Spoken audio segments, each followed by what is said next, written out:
The man wanted to survive peacefully inside the manga world, so he deliberately trained himself into a muscular beast. He thought that with a body like this, no one would dare mess with him. But he never expected the original heroines of the manga to start showing interest in him one after another. Even the original romance storyline went completely off the rails because of his existence. He slowly opened his eyes in a daze. All he saw around him were blurry faces.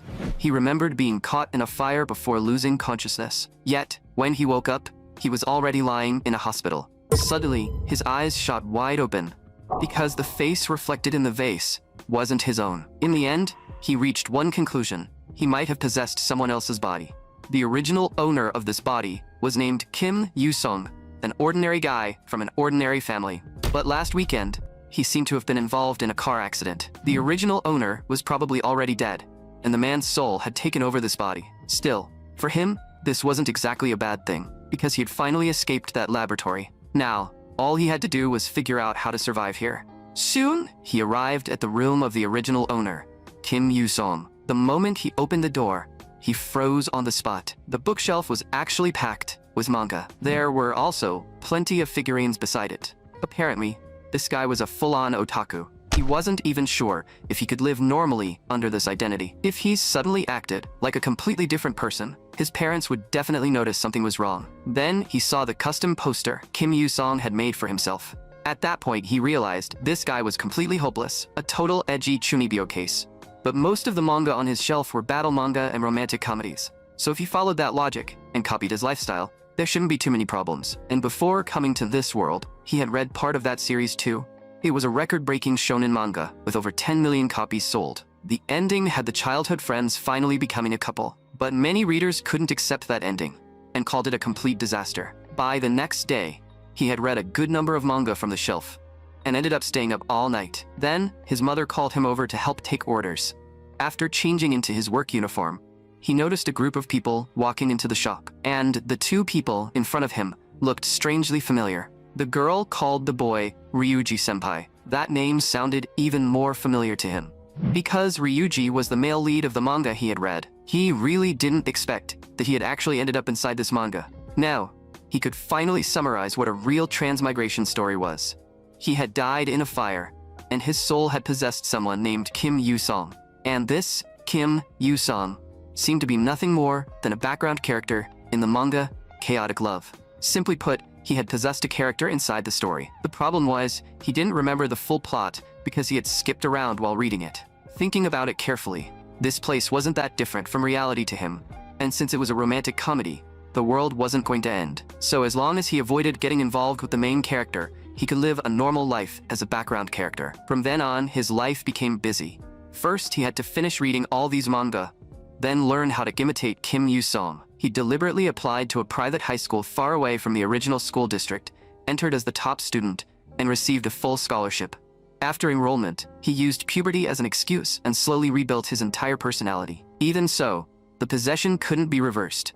Facing an unpredictable future, he felt he had to prepare for something. So he wrote down plan after plan on paper, but none of them felt quite right. In the end, he chose fitness training. Strength was a crucial part of survival. Stamina was power. And even if this was a romantic comedy, having it was still better than having nothing. But after working out for a while, he realized that training was actually surprisingly fun.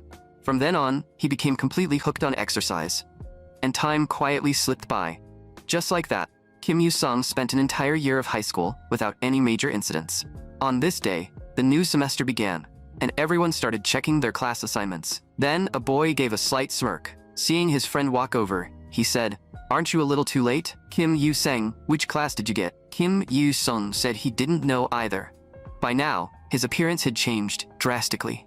He was now a second-year high school student. That year had gone by in the blink of an eye.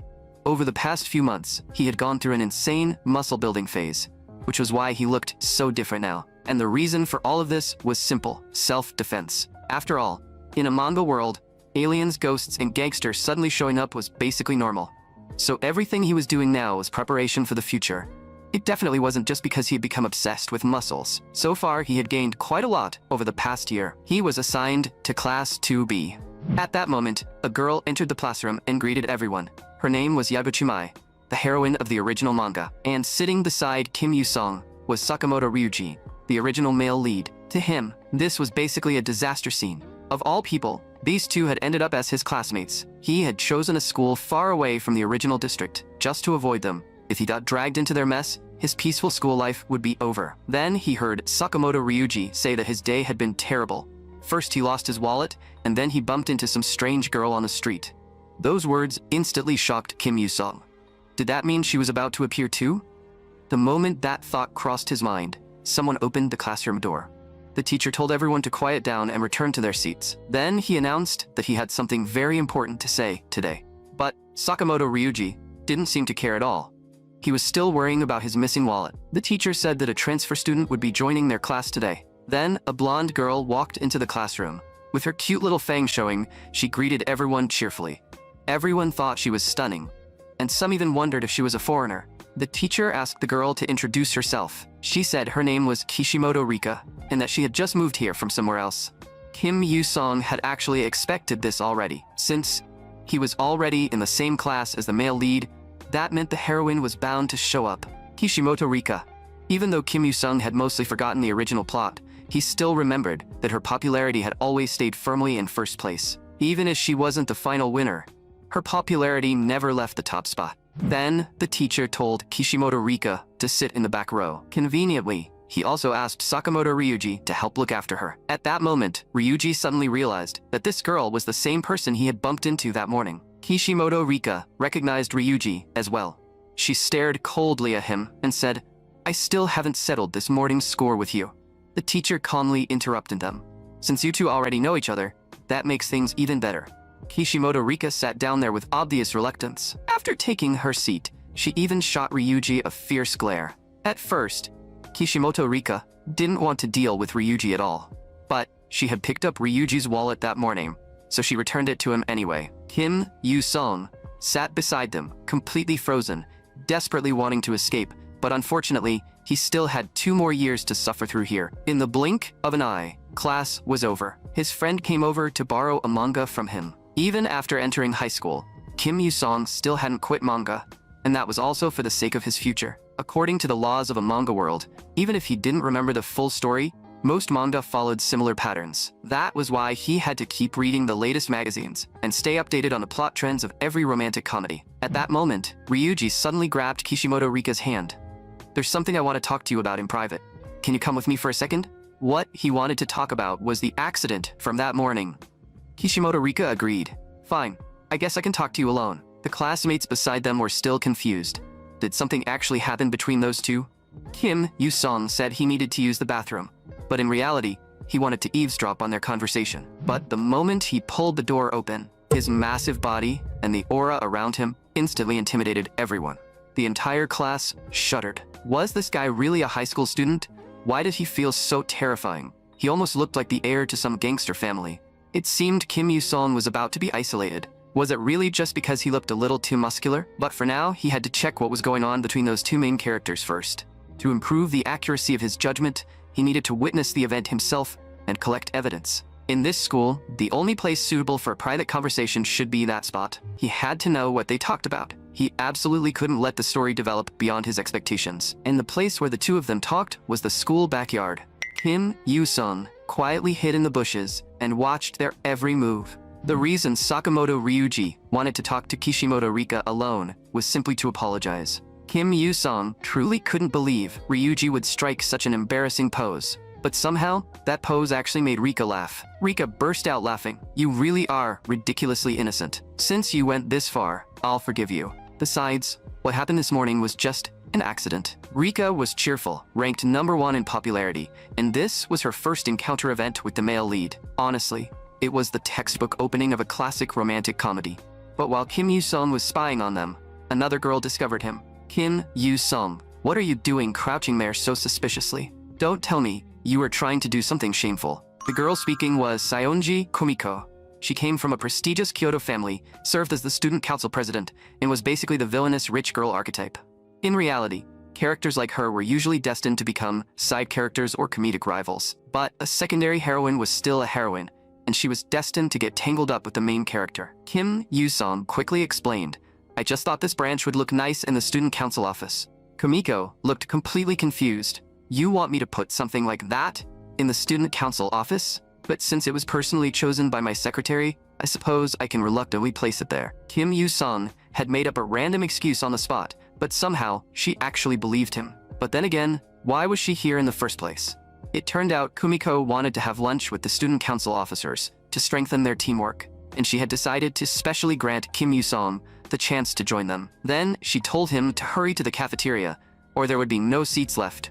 But Kim Yu-sung told her not to eat at the cafeteria because there probably wasn't anything suitable for her there. Kumiko laughed. It seems you really don't understand me. Do you truly think I know nothing about commoners' food and culture? Kumiko vaguely remembered the spicy pork rice bowl she had eaten at Kim Yu-sung's family restaurant last time.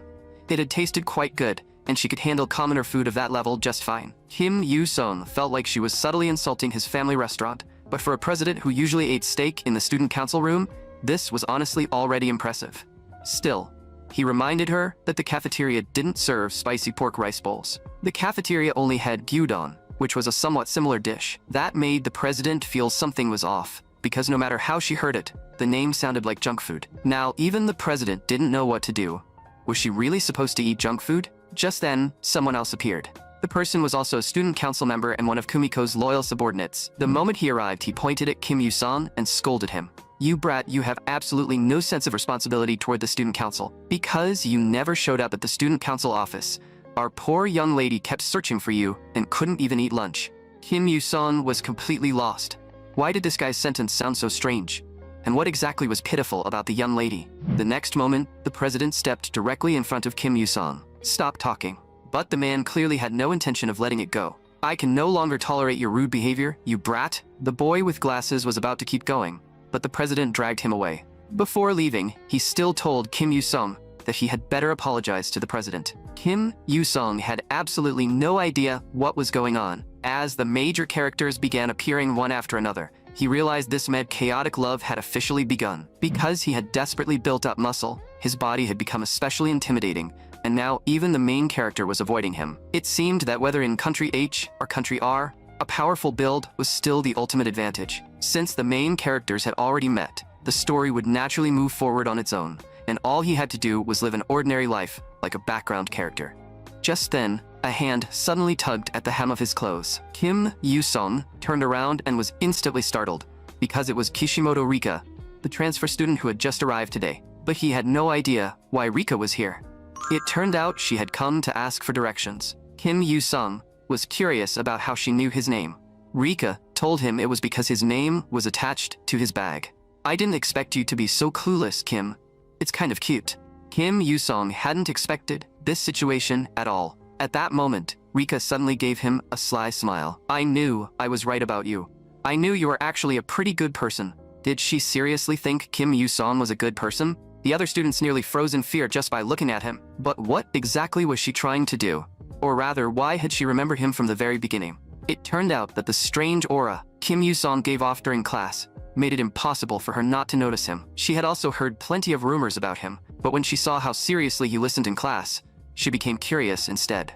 On top of that, Rika thought he felt surprisingly approachable. Apparently, a good person was still a good person in the end.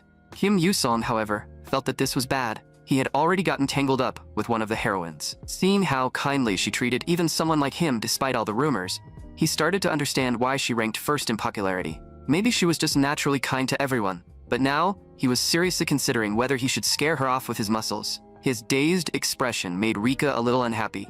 You're clearly a good person, so why are you ignoring me? The others in class might misunderstand you, but I believe they'll eventually see the real you.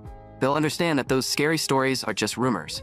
You may look a little frightening, but you're actually very kind. Until everyone clears up their misunderstanding of you, I'll keep being your friend. It seemed muscles alone weren't enough to scare her away. With Rika's personality, it probably wouldn't matter whether Kim Yu-sung looked like an ordinary student or a gangster. Since meeting in the same class was now unavoidable, he could only let things happen naturally. Still, Kim Yu-sung stuck to his background character act. I'm looking forward to it too, Rika. Then he glanced at the address in her hand. For some reason, that address looked strangely familiar. It seemed to be a wealthy district, full of mansions. Was Rika actually from a rich family too? Kim Yu-sung said, that place isn't far from my house. You can take the same train as me. Rika immediately caught the other implication in his words. Does that mean we live close to each other? Looks like it must be fate. Seeing her expression, Kim Yu-song instantly realized he had said too much. He should have kept his mouth shut. Suddenly, he remembered something important. He had prepared a perfect survival strategy, but there was one fatal flaw. He had basically forgotten almost the entire original story. Instead of blindly guessing like a background character based only on romantic comedy tropes, it would be better to get information directly from Rika herself. If necessary, he could even threaten the male lead with force and make Ryuji ask Rika out. A small change like that shouldn't affect the original plot too much. Before long, the train arrived. As soon as Kim Yu-song entered the train, everyone around him avoided looking at him. To them, he looked far too terrifying. Rika, however, discovered one benefit of sitting with him. There would always be a seat. In the end, Kim Yu-song finally brought her to Chitose Funabashi Station. Just as he was about to leave, Rika suddenly called out to him, "Kim, I'm looking forward to seeing you tomorrow." Before she could even finish speaking, the train doors closed.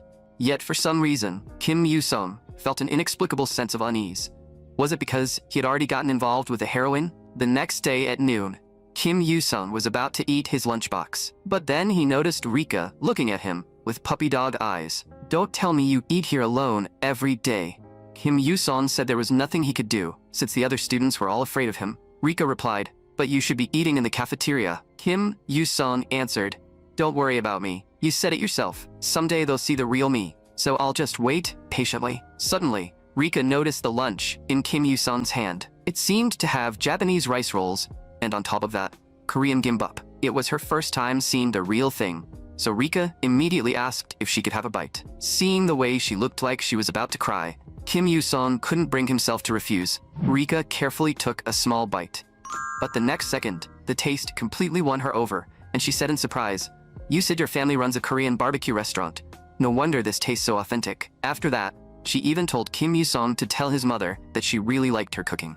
As a return gift, Rika asked Kim Yu-song to try her tamagoyaki. Kim Yu-song agreed and prepared to taste a piece. But the moment he put the tamagoyaki into his mouth, the flavor truly shocked him. Some say life is half sugar, but even so, this was way too sweet.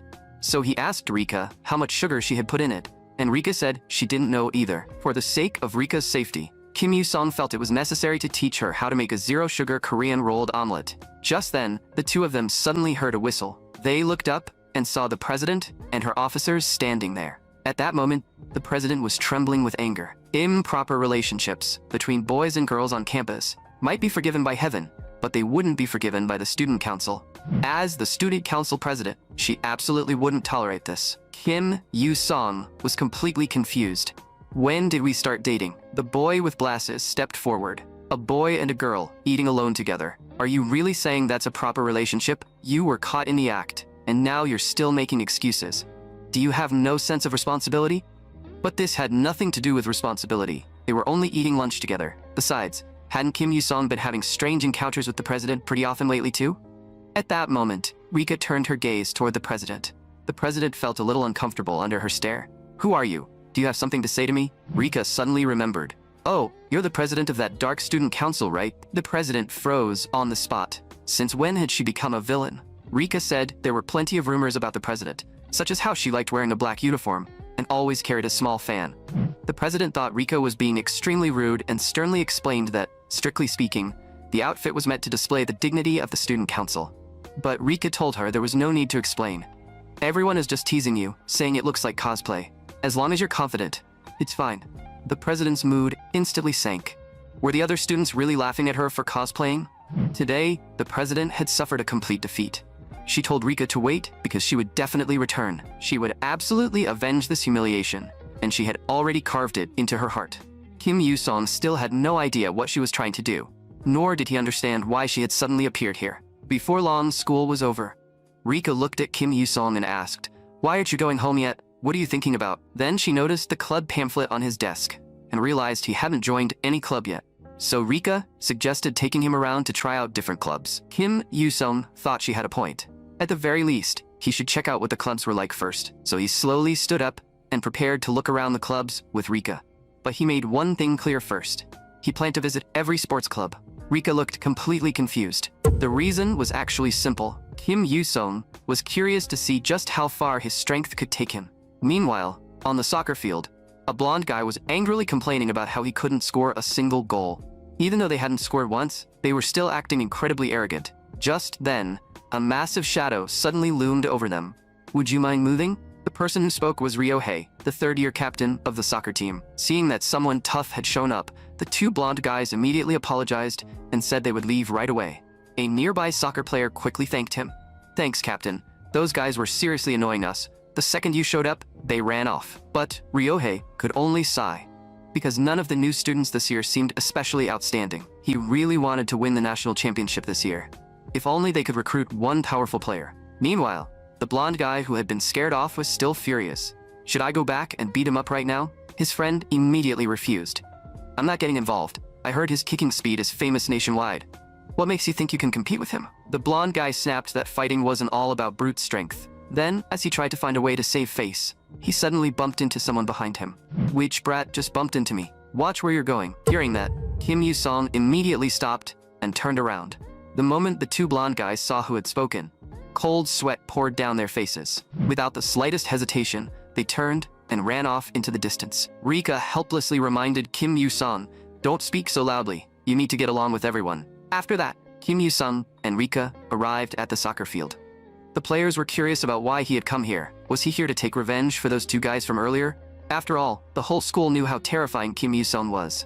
But the captain patted one of the players on the shoulder. "Relax. He's not the kind of person who would waste time getting revenge for punks like them. With a body like that, he's already on the level of a national class athlete." Then, the captain walked up to Kim Yu-sung. "Kim Yu-sung, I've heard a lot about you. I'm Ryohei, the captain of the soccer club. What brings you here?"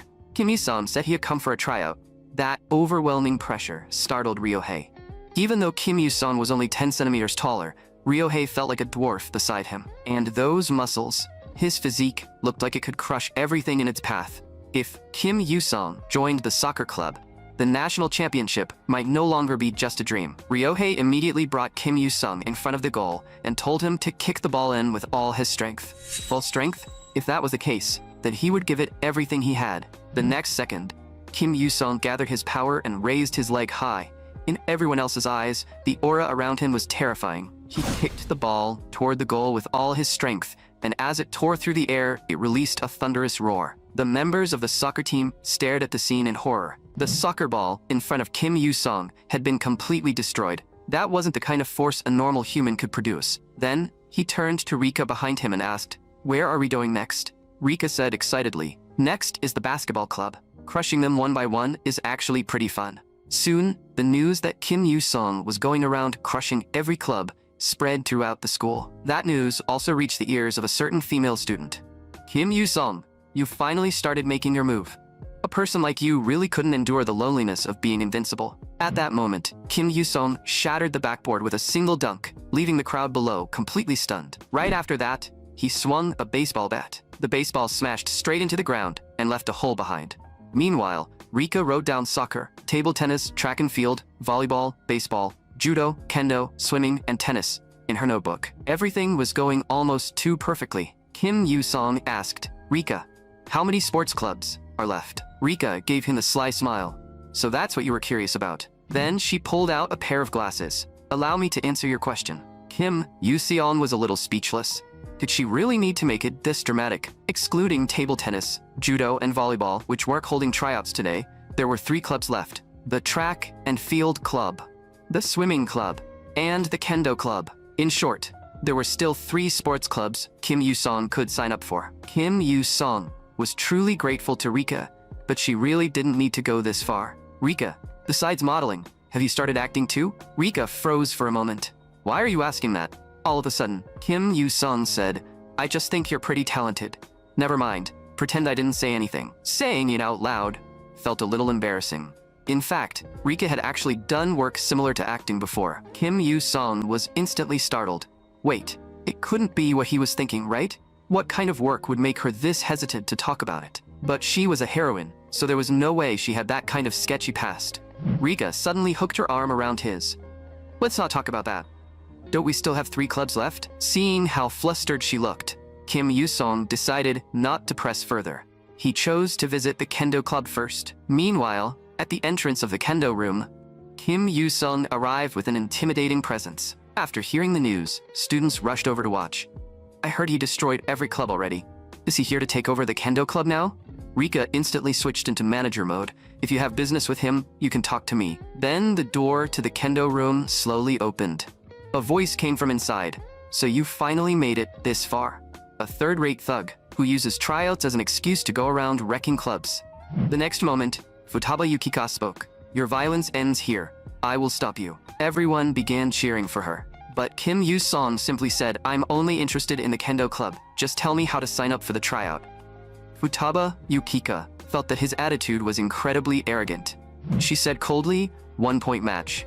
The first person to score a valid hit wins. I'll be your opponent.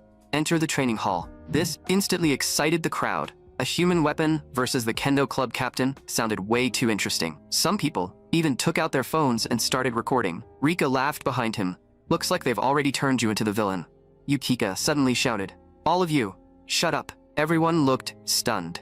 This is a one-on-one duel between me and Kim Yu-song. No one is allowed to interfere. If anyone insists on stepping in, I'll deal with that person before I deal with Kim Yu-song. Everyone was so frightened that they fell silent, not daring to say another word. No one expected the kendo captain's presence to be this overwhelming. Rika was right. That pressure was no joke. This woman was seriously dangerous. So Kim Yu-song told Rika to wait at the entrance for a moment and said he would be right back. After entering the kendo room, he immediately saw plenty of weapons and protective gear. Yukika reminded him to put on the protective equipment first, but Kim Yu-song said there was no need. He felt what he was wearing was good enough. We can start now. Don't blame me if you get hurt. Before he could finish, Yukika cut him off. I won't get hurt. You really do know how to joke. You might not even touch a single strand of my hair. Are you ready, Kim Yu-song? The next moment, the match officially began, and Kim Yu-song blocked her first strike with his bamboo sword. No matter how fast Yukika attacked, he blocked every strike steadily. But that was only a test. The real duel hadn't begun yet. Yukika judged that Kim Yu-song was still just an ordinary person. Soon, Kim Yu-song deliberately exposed an opening. Naturally, Yukika didn't miss that chance. She struck Kim Yu-song's wrist with her bamboo sword. The bamboo sword in his hand was knocked away. That made him pause for a moment. Yukika coldly called him an idiot, saying he couldn't even see through such a simple feint. The next strike would be the final one. But what Yukika never expected was that Kim Yu-song showed no fear at all. Instead, he suddenly smiled, and the smile was terrifying. Yukika's heart jolted. Was this a trap? The instant she instinctively stepped back, the bamboo sword that had flown away somehow returned to Kim Yu-song's hand. Yukika cursed inwardly. This guy was insane. He might even be a complete lunatic. Was he planning to lure her in first, then grab the bamboo sword again, and counterattack? If she had reacted 1 second later, she might have been the one taken down. Yukika kept analyzing him. This guy was far too dangerous. She had underestimated him earlier. If this dragged on, she would be the one in danger. So she decided to end the match with the next strike. Then Yukika took her stance, unleashing her full aura. This is my clan's secret technique, Demon Slaying Slash. Kim Yu-song, this ends now. But Kim Yu-song didn't feel pressured at all. Yukika's strike landed squarely on his chest. Kim Yu-song instinctively let out a grunt of pain. Kim Yu-song, how does it feel? This is the Futaba clan's secret technique. Even in training, no one has ever taken this strike head-on. Yukika thought she had already won. But the next second, she froze. Because right after that, Kim Yu-song struck her directly on the chin. Yukika had never expected the situation to turn out like this. Yukika's heart jolted. Was that a hidden weapon? Why hadn't she noticed it at all? She gripped the bamboo sword tightly in her hands. Yukika stared at Kim Yu-song's body. Could this guy's defense really be that absurd? This damn muscle monster? The next morning soon arrived. News that Kim Yu-song had defeated the kendo club captain had already spread everywhere. Some people even guessed that his goal was to take control of the entire school. Kim Yu-song was completely speechless. He had only wanted to spar a little. Was this really the romantic comedy plot he knew? Fortunately, Ryuji wasn't affected by the rumors. Just like always. As the male lead, he probably wouldn't stray too far from the main storyline. At that moment, Rika walked over and greeted Kim Yu-song. The next second, the classroom door was suddenly pushed open. A red-haired girl stormed in. Damn it, Ryuji, get out here. Everyone wondered what was going on. Isn't that Tojo Karen from the kendo club? Ryuji stepped forward. Ryuji, what do you want from me? I heard you bullied the first years in our club. I visited them at the hospital yesterday and heard everything. Ryuji felt that there might be some kind of misunderstanding. Mai stepped forward to explain that there might really be a misunderstanding, but Karen snapped at her. Who do you think you are? Mai got angry too. You're from the Kendo Club, right? The ones at fault are your first years. Yesterday, several Kendo Club students came after me and even tried to drag me into an alley. I told them to stop, but they refused. I was terrified and had no idea what to do. Ryuji was the one who saved me. Now that you know the truth, do you still think Ryuji was wrong? Since you understand now, go back and properly discipline your club members. This wasn't Ryuji's fault at all. The problem was those first years from the Kendo Club. Tojo Karen finally understood what had happened. Then she suddenly shouted, "Ryuji, become my man." She declared that she would make Ryuji the happiest man in the world. Mai froze on the spot, her mind full of confusion. Was that really something a girl could say out loud, in public? Naturally, Mai couldn't agree to this. Kim Yu-sung immediately became interested. Launching a confession attack at a time like this? The world of romantic comedy was truly terrifying. He had to grab some popcorn and watch this unfold. And he wasn't the only one enjoying the drama. Rika was also incredibly curious. Could this be the legendary love at first sight? This girl is way too cool. The classroom instantly became lively. Everyone started guessing who Ryuji would choose in the end. Some people thought the fiery girl suited him better. It seemed everyone was already gossiping about what had just happened. After Karen dropped such a massive bombshell, Kim Yu-sung felt that this incident would definitely spread across the entire school. Then Rika turned to him and asked, "Who do you think Ryuji will end up with?" Honestly, Kim Yu-sung wasn't too sure either. If things followed the original plot, Ryuji should end up with his childhood friend. But then Rika said she already knew who Ryuji would date. The answer was Tojo Karen. But only if Rika gave her romantic advice first. Rika seemed extremely confident in her consulting skills. She said she was an expert, after all, because she had been in countless relationships. Kim Yu-sung couldn't understand why she was so excited about something like this. Did she really want someone to ask her for relationship advice that badly? Time quickly moved to the afternoon. When Kim Yu-sung pushed open the classroom door, he saw a figure sitting up ahead. And that person was Tojo Karen. Kim Yu-sung couldn't understand why she was sitting in their classroom. According to his friend, Tojo Karen was apparently trying to cling to Ryuji and make him go out with her over the weekend. If they really went out together on the weekend, wouldn't that basically be a date? But what his friend said next made Kim Yu-sung pause. Apparently she was the daughter of someone important. Her father seemed to be a major figure in the underworld. And Tojo Karen had inherited her father's forceful personality. Her family was said to control a massive organization across the entire Kanto region. This surprised Kim Yu-sung a little, but he didn't really care. Even if she had an unusual background, Tojo Karen hadn't actually done anything too outrageous yet. But soon, Kim Yu-sung realized something felt off. Thinking about it carefully, he was already inside a romantic comedy manga.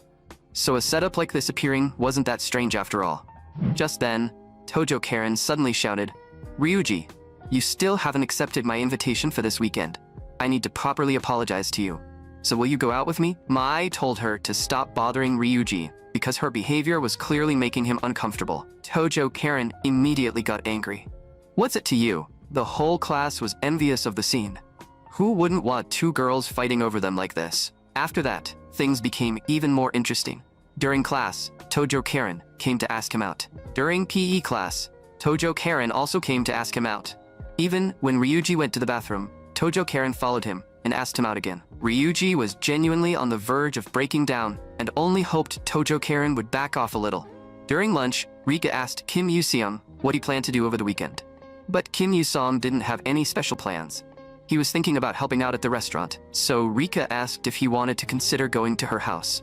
Her home had tons of manga, as much as he could possibly read. She also said he would definitely be shocked, because her father was a collector, and their house was basically like a manga cafe. So Kim Yu-sung decided he would definitely call her when he had time. Suddenly, Kim Yu-sung noticed something. Rika ate so much, yet she was still incredibly slim. Rika told him not to worry, because no matter what she ate, she would never gain weight. She was naturally the type who didn't get fat. That startled Kim Yu-sung. Did people like that really exist in this world? Just then, Tojo Karen suddenly walked over. Rika was a little surprised and didn't understand why Karen had sat down beside her. But this was perfect. Rika finally had a chance to teach someone about love. So she took the initiative to start a conversation and gave a simple self-introduction. Rika felt that Tojo Karen seemed troubled lately, so she wanted to help her. After hearing Rika's name, Karen was also surprised. Tojo Karen had heard that Rika was a romance expert, but Rika pretended not to hear and asked her to say it again. So, Tojo Karen shouted, "I heard you're a love counseling expert. I've heard your name before." Only then did Kim Yu-sung realize that everything Rika had told him was true. She really was an expert. Tojo Karen was confused about how someone else knew what was on her mind. Rika explained, "You come to our class to find Ryuji during every break. It would be weirder not to know." Tojo Karen quickly covered Rika's mouth. "Everyone's going to hear you. Keep your voice down." Tojo Karen then said she wanted to hear Rika's advice, especially advice about romance. When Kim Yu-sung returned, he realized Rika was having way too much fun. Today, Rika and Tojo Karen agreed that after school tomorrow, everyone would sit down and have a proper talk. And that included Kim Yu-sung too.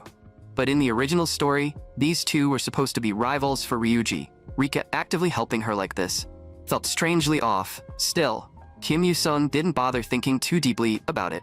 He would rather focus on training. But the moment he entered, he found the place packed with people. Was there some kind of event today? Why was everyone here?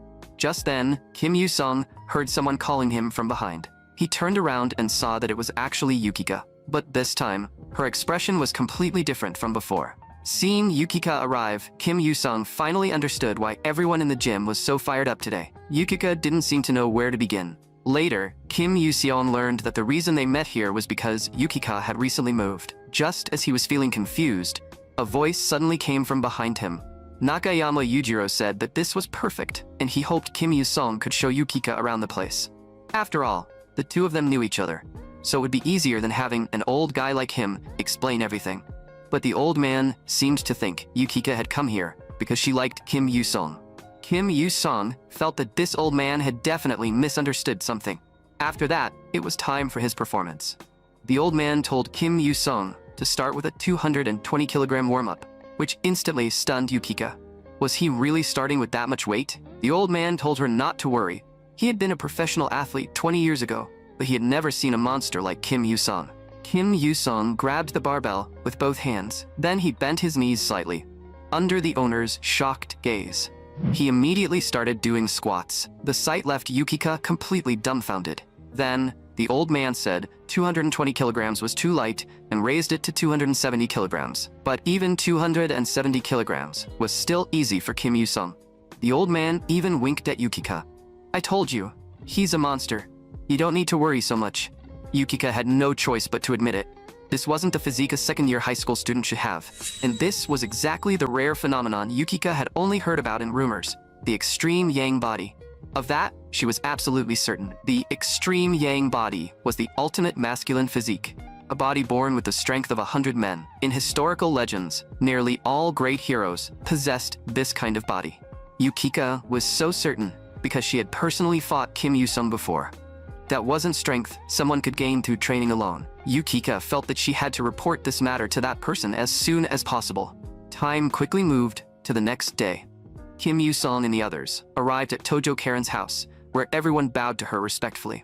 "Welcome home, miss." It seemed her family really was part of the underworld, but why wasn't Rika surprised at all? Was this normal in this world? As someone who had only recently transmigrated here, Kim Yu-sung would never get used to it. However, the aura Kim Yu-sung gave off made even the gang members feel uneasy. One of them immediately stopped him. "You bastard. Are you a spy sent by another organization?" Those words startled Tojo Karen. "What are you talking about? He's my classmate." But those men didn't believe her at all. Look at the murderous aura around him, and that face doesn't look like a high school student at all. "Miss, come over here and stay away from him." But Kim Yu-sung had clearly done nothing. Was he really being treated like this just because he looked a little mature? After they went inside, Tojo Karen kept apologizing to Kim Yu-sung. He simply said it was fine because he was already used to it, although he appreciated the invitation. Kim Yu-sung felt he wouldn't be much help with romantic advice. Rika, however, said he would be very useful and told him to wait on the side for now. Then Rika began teaching Tojo Karen romance techniques, and the first step was learning how to cook. Just trust the advice of romance expert Rika. Kim Yu-sung was speechless. Did this girl really not feel embarrassed saying something like that? After that, The three of them prepared to start cooking, and once they started, they kept going from noon all the way until evening. Tojo Karen finally managed to make a bento box. It was her first handmade bento, and overall, it actually looked pretty decent. The only problem was that earlier, Tojo Karen had accidentally turned the heat too high, and all the ingredients had turned to ash. Even if she was a beginner, this path was clearly far too difficult for her. The smell of food even made Rika feel hungry. So, Kim Yu-song suggested, "Should I just make some dinner?" He told Rika to leave the food to him, while she only needed to focus on teaching Tojo Karen how to handle romance. The next second, Kim Yu-sung began making his specialty, egg fried rice. The way he tossed the wok left both girls completely stunned. In just 1 minute, he finished a plate of golden egg fried rice. The two of them each took a bite, and the taste was ridiculously amazing. Tojo Karen and Rika were both surprised. "So you can cook, and it actually tastes this good?" Kim Yu-sung explained, "I started making my own bento boxes during the second semester of my first year. During the first semester, his mother always woke up early to make lunch for him, and every time he saw how exhausted she looked, Kim Yu-sung felt guilty. At first, he was clumsy and struggled a lot, but now he had finally gotten used to it. The smell nearly made Rika cry from hunger. Making his own bento and helping his hardworking mother? That was way too touching. Then, Rika suddenly remembered that she had almost forgotten something. Before coming here, she had prepared a special gift and even went to a cosmetics store yesterday to buy the necessary items. Rika had also written all the skincare steps on sticky notes, so next time Karen needed to restock, she could just follow the list. Once you learn makeup and successfully get a date, we'll go shopping for clothes together. However, Rika had only seen Tojo at school, so she felt that her usual style was a little different. She even said Karen's style was kind of like an old man's, and that comment stabbed straight into Karen's heart. Kim Yu-song didn't expect Rika to be this brutally honest. After that, Rika prepared to start doing Karen's makeup. She told Kim Yu-song to wait there and warned him not to peek, or else she would drag him inside too. Then Rika pushed Karen into the room. Kim Yu-song truly had no idea why he was even here. This was seriously interfering with his training. After a full day of work, they were finally ready to leave. Rika hoped Tojo Karen's date would be a success. At that moment, Kim Yu-song passed by a convenience store. He wanted to go in and buy a manga magazine, and Rika happily said she wanted to buy something too. This time, Kim Yu-song bought Rui-chan. Rika liked that manga too, and she often heard from her father that people who liked manga couldn't be bad people. But if Kim Yu-song remembered correctly, Rika bought it every week too, so Rika said that meant she was also a good person. Kim Yu-song nodded. "You're not wrong about that. You really are an absolutely good person. You spend the whole day giving everything you have for Tojo. In my eyes, anyone who can go that far for someone else is a good person." His words made Rika's face turn bright red. "You jerk. Why do you have to say things so directly?" After that, she quickly paid and left, probably because she was too embarrassed. But Kim Yu-song didn't think so. He guessed Rika probably needed to rush to the bathroom and might not be able to hold it anymore. The next day soon arrived. Everyone was shocked by Tojo Karen's outfit. Today, Tojo had tied up her hair in small braids and was even wearing a skirt. If they didn't look closely, they might not have recognized her at all, because the change was that dramatic. Just then, Tojo pulled out a letter. It was a challenge letter. "Ryuji, this weekend, you're coming somewhere with me." But Ryuji froze, because he hadn't even realized that the person in front of him was Tojo. So, after school, Rika brought Tojo Karen to a women's clothing store. Kim Yu-song, however, felt completely out of place, as if he had entered another world. Tojo Karen asked them to help her pick an outfit for her date. Kim Yu-song asked in confusion, "Do I have to go too?" But before he could even react, Rika had already dragged both him and Tojo Karen straight into the store. Whenever Rika saw a pretty outfit, she pulled Tojo over to try it on. Under Kim Yu-song's shocked gaze, she picked outfit after outfit. Seeing that Tojo Karen could no longer hold everything, Rika simply pushed her straight toward the fitting room. A moment later, Tojo's voice came from inside. "This cute style doesn't suit me at all." But Rika only gave a mischievous laugh. Then she charged straight into the fitting room. "Don't move, just leave it to me." After that, a series of chaotic sounds came from the fitting room, the kind better left unexplained. When Tojo Karen came out again, she had completely changed into a different style. Rika was still admiring her own masterpiece with satisfaction. Although Tojo felt the skirt was too short, after receiving Kim Yu-song's approval, her cheeks immediately turned red, and she stopped objecting. Kim Yu-song hadn't expected her change to be this dramatic. Clothes really did make the person. That saying was no joke. Meanwhile, at Tosei Hall, Inside Tojo Karen's home, a group of people stood in a room, staring at the man seated in the chair, not daring to say a word. He was Tojo Naoto, the 6th-generation chairman of the Toseikai, known as the blood-washed madman. It seemed Karen had truly found a boy she liked. The people around him couldn't believe it. Who exactly had managed to catch their young Mrs. I? I won't hand my daughter over to just anyone. Sento, what did you say that boy's name was again? Chairman, his name is Sakamoto Ryuji. He attends the same school as the young miss. Yesterday, the young miss said she wanted to visit a hair salon, so I personally drove her there. But today, her credit card statement showed a purchase from a clothing store inside a department store. Based on that, the young miss is definitely planning a date with him. Hearing this, Tojo Naoto's brows immediately tightened. The next second, he grabbed the blade beside him. How dare that brat?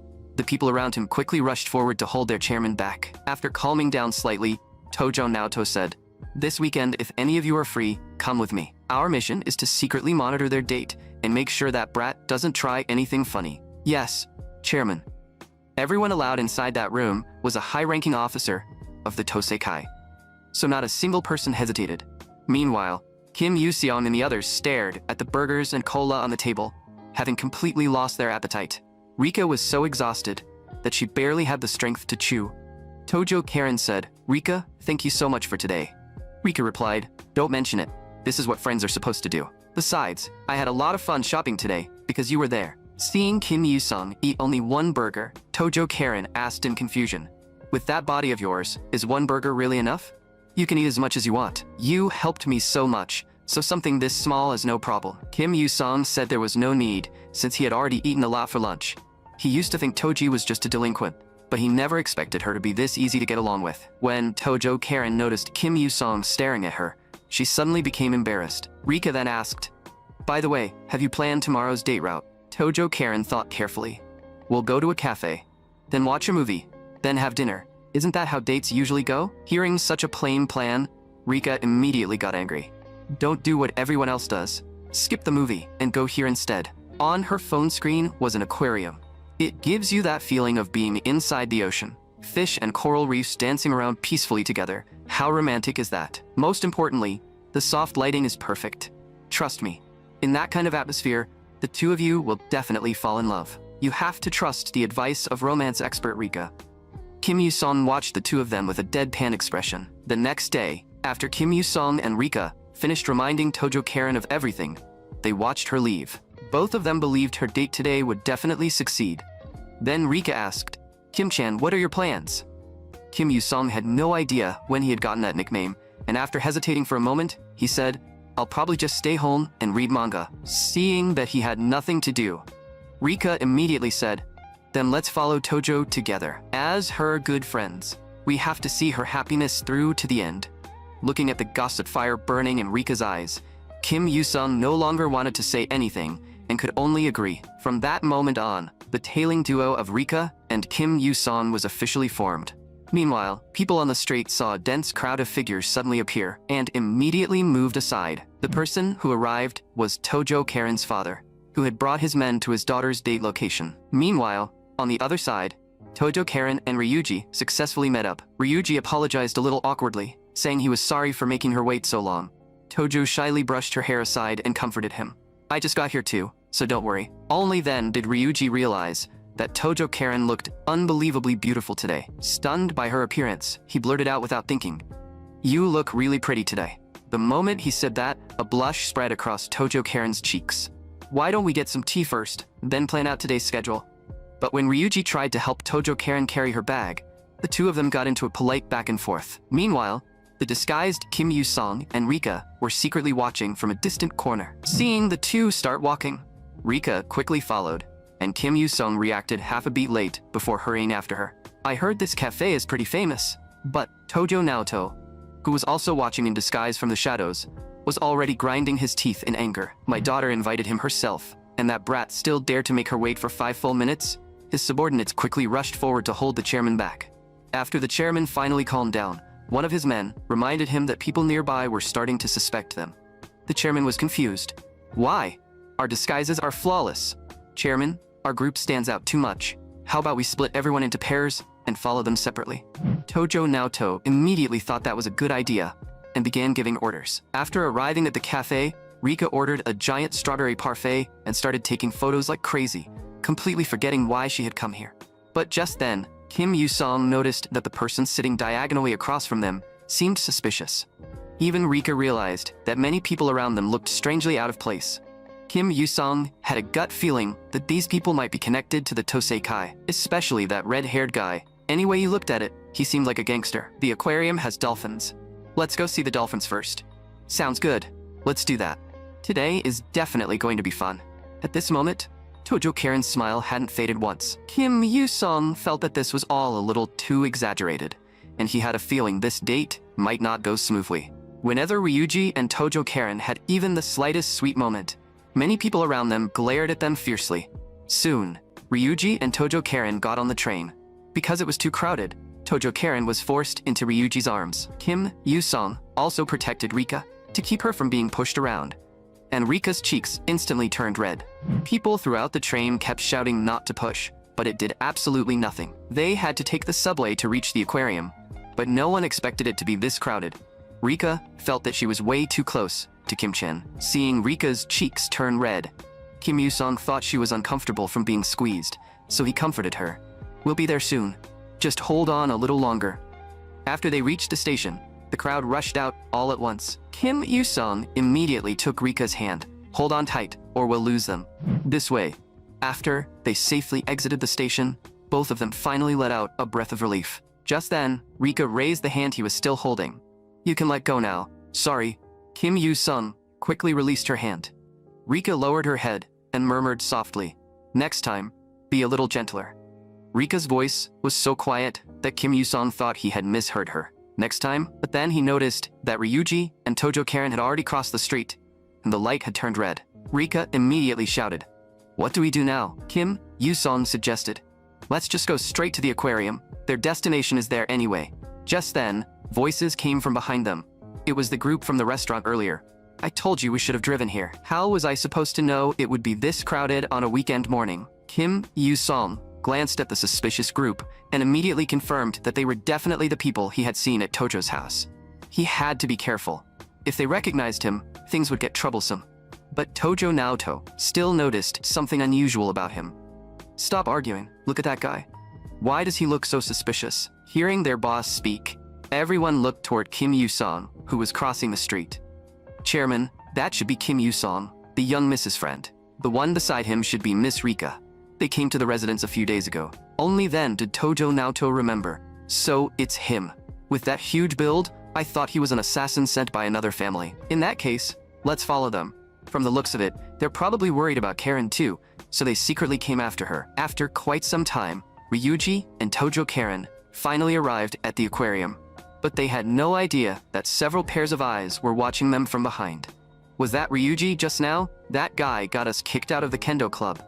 And he still has the nerve to go on a date? The more those two thought about it, the angrier they became, until rage completely clouded their minds. Meanwhile, Kim Yu-sung and Rika also followed Tojo Karen and Sakamoto Ryuji into the aquarium. Seeing that Ryuji and Tojo Karen were getting along quite well, Kim Yu-sung and Rika finally felt relieved. Then the two of them went to an open lawn, spread out a blanket, and prepared to enjoy lunch. Today, Kim Yu-sung had prepared Rika's favorite gimbap and inari sushi. Looking at the table full of food, Rika was practically drooling. She had completely forgotten that she was supposed to be watching Tojo Karen's date progress. Not far away, Tojo Karen was nervously opening the bento she had prepared. She was extremely tense, because this was the first time she had personally cooked for someone she liked. To make this meal properly, she had bothered Kim Yu-sung quite a lot over the past few days, practicing almost non-stop for 3 straight days. Tojo Karen closed her eyes and opened the lid of the bento box. Inside were several different dishes, and just from the colors alone, they looked delicious. Ryuji's appetite immediately awakened, and he picked up a rice ball and stuffed it into his mouth. Watching Ryuji slowly put the rice ball into his mouth, Tojo Karen was incredibly nervous, afraid he might spit it out the next second. But to her joy, Ryuji clearly enjoyed it. "This is good." Those words of approval instantly brought a smile to Tojo Karen's face. She quickly picked up another piece and brought it to Ryuji's mouth. Seeing Tojo Karen's expectant expression, Ryuji couldn't bring himself to refuse. Tojo Karen stared at Ryuji, waiting for his reaction. When Ryuji raised his thumb, Tojo Karen finally felt completely relieved.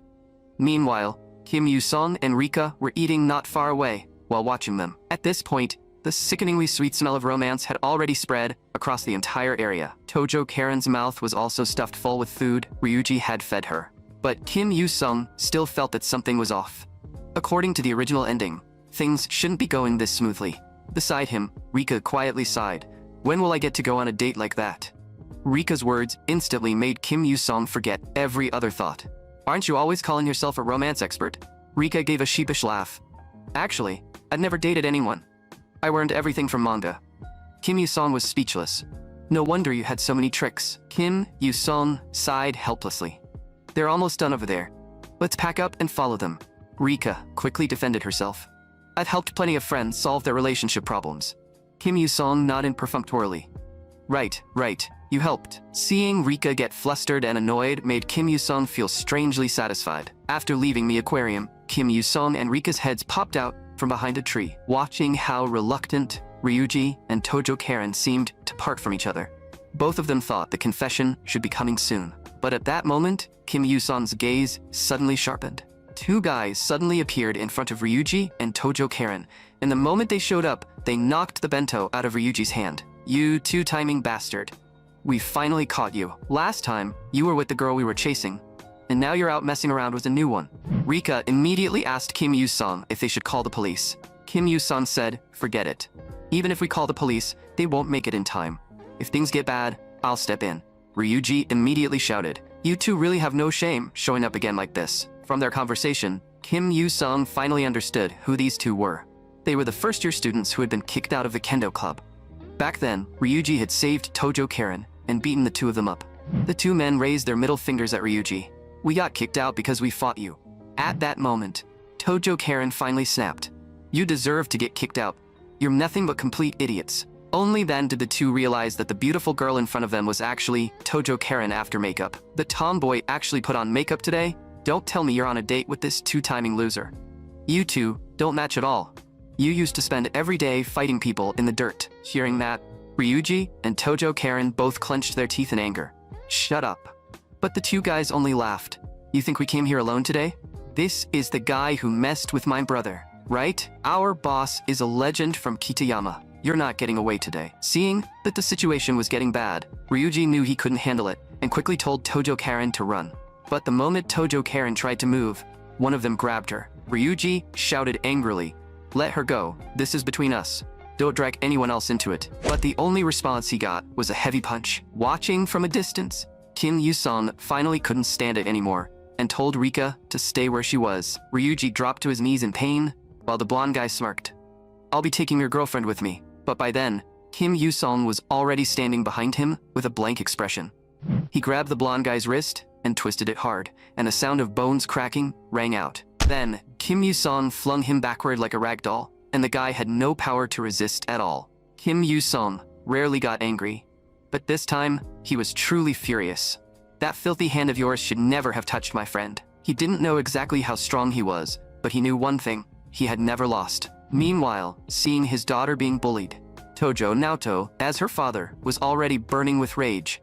He was just about to lead his men out and beat that guy half to death. But the next second, Kim Yu-sung had already appeared behind the two attackers. The overwhelming aura radiating from him made even Tojo Naoto, chairman of the Toseikai, feel his fingers tremble. In all these years, he had only felt this once before. That was from Ivan, the boss of the Russian Red Mafia, known as the God of Destruction. Yet, the aura of this boy before him was actually on the same level as Ivan's. When Tojo Naoto had once been alone with Ivan, his instincts had made his body tremble uncontrollably. It was an irresistible fear, the instinctive shudder of facing a top predator. And at this moment, Kim Yu-sung no longer cared about interfering with the original plot. Right now, he only wanted to clean up the trash in front of him. Seeing the people around them, Kim Yu-sung was afraid of accidentally hurting someone, so he told Tojo Karen, Rika, and Ryuji to leave first. Tojo Karen still wanted to say something, but Kim Yu-sung immediately cut her off and said he wouldn't lose to trash like this. At that moment, the blonde guy flew into a rage. He charged straight at Kim Yu-sung and punched him, but Kim Yu-sung stood in place without taking even half a step back. The punches felt like cotton, with no force behind them at all. Seeing that Kim Yu-song wasn't dodging, the blonde guy immediately laughed smugly. But the next second, he suddenly realized something was wrong. Kim Yu-song had taken all those punches without a single injury, and cold sweat began forming on his face. Could this guy not feel pain? He hadn't even flinched. Then try this.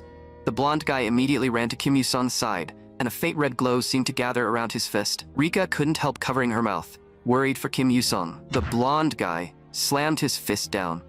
A little blood finally trickled from Kim Yu-song's nose. From this moment on, it was self-defense. Kim Yu-song punched straight toward the blonde guy's face. Normally, the legal limit for self-defense was 1 strike. But for Kim Yu-song, 1 strike was more than enough. Everyone around seemed to hear the sound of bones cracking and teeth shattering. The blonde guy flew straight backward until he crashed into a tree and barely stopped. Any more force, and it would have counted as excessive self-defense. How disappointing. The remaining 2 looked at Kim Yu-song as if he were a demon god, their bodies trembling in fear. One of them still forced himself to threaten him. "Do you know who I am? My father is a high-ranking police officer." Kim Yu-song thought this threat was so cliché, it was basically standard villain dialogue. He ignored them completely, grabbed both of them by the neck, and lifted them up. Only when they were close to suffocating did Kim Yu-song slam them hard into the ground. "Take your boss and get lost. Don't ever show up in front of Tojo Karen again." Seeing that the situation was finally over, Rika immediately ran over. "Are you okay? Your face is bleeding." Kim Yu-song said that a little blood would be fine after a while, but Rika immediately got angry. "Don't joke around. We're going to a pharmacy right now." Kim Yu-song blankly nodded. This was the first time he had ever seen Rika this angry. But as he was leaving, he noticed that the atmosphere between Tojo Karen and Ryuji seemed a little tense. After listening carefully, he realized that both of them actually thought the incident was their own fault. Then, in a situation like that, Tojo Karen actually confessed. Kim Yu-song was speechless for a moment. Weren't they supposed to thank him first? Weren't they supposed to check if he was okay? Tojo Karen looked at Ryuji with deep emotion and said, "Please go out with me." However, Ryuji rejected Tojo Karen's confession. Tojo Karen hadn't expected that result either, especially after how happy their day together had been. "If you don't like me right now, then I can keep trying." But Ryuji said quietly, "I'm the one who isn't good enough for you. To be honest, when I was little, I promised a girl I would marry her. That's why I don't plan to date anyone." Tojo Karen lowered her head. She hadn't expected that kind of answer. So she asked him, "Do you love her?" But Ryuji said he wasn't sure either. He only remembered that he had once liked her very much. "So, she's your first love and your childhood friend. Since you've already decided, I'll give up cleanly too." Then Tojo Karen waved her hand, pretending to be relaxed. But the moment she turned away, tears were already welling up in her eyes. Kim Yu-song had known this would be the result, so he said to Rika, "You go home first." Rika immediately wondered what he was going to do, but Kim Yu-song said, without looking back, "See you at school next week." Rika watched his back and had a vague feeling that he was hiding something from her. And somehow, she also felt that Kim Yu-song seemed a little sad. After that, Kim Yu-song finally found Tojo Karen near the bus stop. "Tojo, are you okay?" But when Tojo Karen raised her head, her face was already covered in tears. Kim Yu-song quickly handed her a tissue.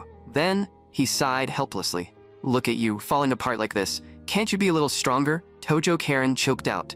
"Kim Yu-song, I've never cried in front of anyone before, so don't tell anyone." Kim Yu-song nodded. "Of course, we're friends."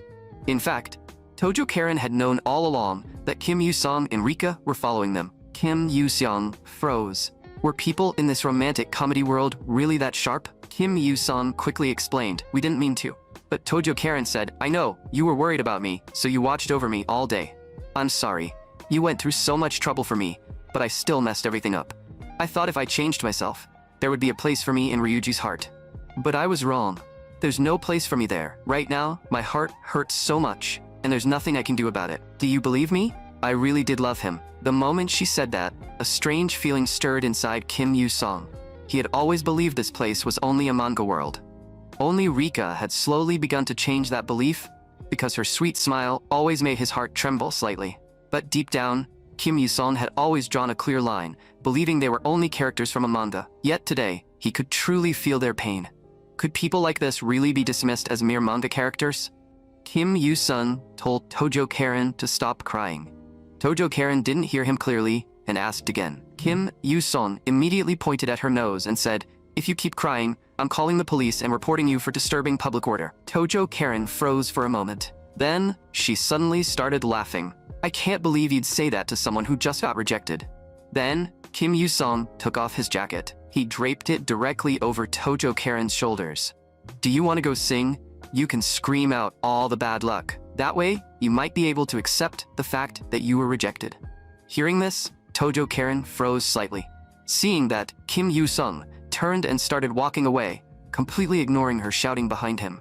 But the next moment, he suddenly grabbed Tojo Karen and pulled her forward as they ran. They didn't stop until they reached a karaoke place. At that moment, the gloom in Tojo Karen's heart finally began to fade, and Kim Yu-sung truly realized that they were living people, not just manga characters. Seeing this, one of Tojo Naoto's men was bawling his eyes out. It's so good that the young miss has a friend like him. In this harsh world, kids like that are rare. A smile also appeared on Tojo Naoto's face. Yes, they really are rare. After that, Kim Yu-sung sat in the karaoke room, listening to Tojo Karen's horribly off-key singing. But as long as she could truly move on, suffering a little wasn't such a big deal. The next day, Kim Yu-sung brought Rika to his room, and Rika looked delighted. So this is what a boy's room looks like. Do all boys keep this much workout equipment in their rooms? Just then, she noticed a dumbbell. But with her strength, she couldn't seem to lift it at all. Kim Yu-sung let out a long sigh. There was a reason Rika couldn't lift it. That small dumbbell was probably about the same weight as her entire body. This left Rika completely stunned. At first, Kim Yu-sung had been heading toward the subway station after school, just like usual. But Rika, who was beside him, suddenly got hungry. So Kim Yu-sung suggested stopping by his family's restaurant for something to eat. Only after hearing his suggestion did Rika remember that his family ran a restaurant. Kim Yu-sung thought it should be fine. It was just one meal, after all. But when they actually arrived at the restaurant, Kim Yu-sung was completely shocked. Rika ate like there was no tomorrow. She finished 2 tables worth of food by herself and drank 3 cans of cola before she was finally full, and she quickly became familiar with Kim Yu-sung's mother. Auntie, your cooking smells amazing. His mother told her to eat slowly and said she could make more if it wasn't enough. Rika really knew how to appreciate Korean food, so no wonder his mother was completely charmed by her. Originally, after finishing the meal, Rika could have simply gone home, but she suggested going to Kim Yu-sung's room, saying that since she was already here, it would be a shame not to take a look. Kim Yu-sung had foolishly thought nothing would happen, only for Rika to actually want to enter his room. At that moment, Kim Yu-sung brought Rika a drink. But Rika looked at him with a mischievous smile. So you like reading romantic comedy manga? What she didn't know was that Kim Yu-sung bought those manga entirely to predict future plot developments, since most manga followed similar patterns anyway. Rika looked around and realized that Kim Yu-sung really had a lot of manga in his room. There was Golden Samurai, as well as the childhood love series. Rika absolutely loved those manga too. Kim Yu-sung even brought out the first edition copies. Whenever he remembered them, he would reread them from the beginning. That manga was a masterpiece. Its artistic beauty was breathtaking, and although the ending was quiet, its aftertaste lingered for a long time. Kim Yu-sung loved that feeling. As Rika listened to him describe the plot, a smile appeared on her face. Kim Yu-sung continued passionately. The psychological portrayal of the characters is brilliant too. Add in the cinematic paneling and foreshadowing, and this manga is simply incredible. Rika was truly happy because she had never met someone as obsessed with manga as Kim Yu-sung. Her father would definitely be delighted. Kim Yu-sung was confused. Why are we suddenly talking about your father? It turned out that Rika's father was a manga artist, and he was also the author of Golden Samurai. That revelation struck Kim Yu-sung like lightning. So Rika was actually the daughter of a legendary manga artist. But thinking about it, it did make sense. Kim Yu-sung had heard before that Kishimoto Musashi's wife was British, so that must have been why Rika had blonde hair. But after thinking it over, he realized there was a perfect resource right in front of him. There was no reason not to use it. So Kim Yu-sung asked Rika for a favor. He hoped her father could give him an autograph. Rika said it was no problem, and even said she could introduce Kim Yu-sung to her father. Aside from that, Kim Yu-sung was also curious about something else. Your father has so many other popular works, so why is Golden Samurai your favorite? It turned out that Rika also liked her father's other works, but for some reason, Golden Samurai had become more and more fascinating to her. Rika then brought up Volume 5 of Golden Samurai. Whenever she saw the male lead, she always felt that throughout the entire story, he put his friends first. That was why, in Rika's eyes, the male lead was both strong and gentle. The next day at school soon arrived. At that moment, inside the student council office, President Kumiko spoke with a serious expression. Do you remember Golden Week? You said you would help me that day. Our school has always had an exchange program with a sister school in Russia. After Golden Week, we're expecting to host one of their exchange students. President Kumiko wanted to give the student an unforgettable gift when they first met. So she wanted Kim Yu-sung to help her choose the gift. Kim Yu-sung would naturally help, so he asked if the first day of the holiday, the 29th, would work. President Kumiko was extremely happy. But if you break this promise, I won't forgive you. For now, she told Kim Yu-sung to return to class. Kim Yu-sung could only ask Rika later if they could change their plans to the 30th. When he returned to the classroom, Sato said he had good news to tell him. The students who had caused trouble in the kendo club and were later kicked out suddenly made another scene today. Then, both of them actually applied to transfer schools. 2 people transferring at the same time was already strange enough. So did Kim Yu-sung think something else had happened? Kim Yu-sung guessed that they probably had reasons they couldn't explain. But they deserved it. At least they wouldn't come back to harass Tojo or Sakamoto anymore. And now it was class time. The person teaching them was a new English teacher who had just arrived today. During class, Rika had already fallen asleep from the boring English lesson. The new English teacher's name was Mizuki Nanami. She was 24 years old, and today happened to be the 24th. So she asked the student sitting in seat 24 to read today's lesson content aloud. But she immediately changed her mind. Then, please have the student sitting behind seat 24 read the textbook aloud. Kim Yu-sung slowly stood up and began reading the passage from the textbook. The entire class was shocked by his fluent speaking and clear pronunciation. Teacher Mizuki then asked another question. For a question like this, how should we answer? Kim Yu-sung seemed to misunderstand what she meant and thought she wanted him to answer. So he seriously said that he personally recommended traveling to Osaka because it had plenty of attractions and many tourists. Teacher Mizuki's expression immediately became extremely awkward, which confused Kim Yu-sung. What kind of reaction was that?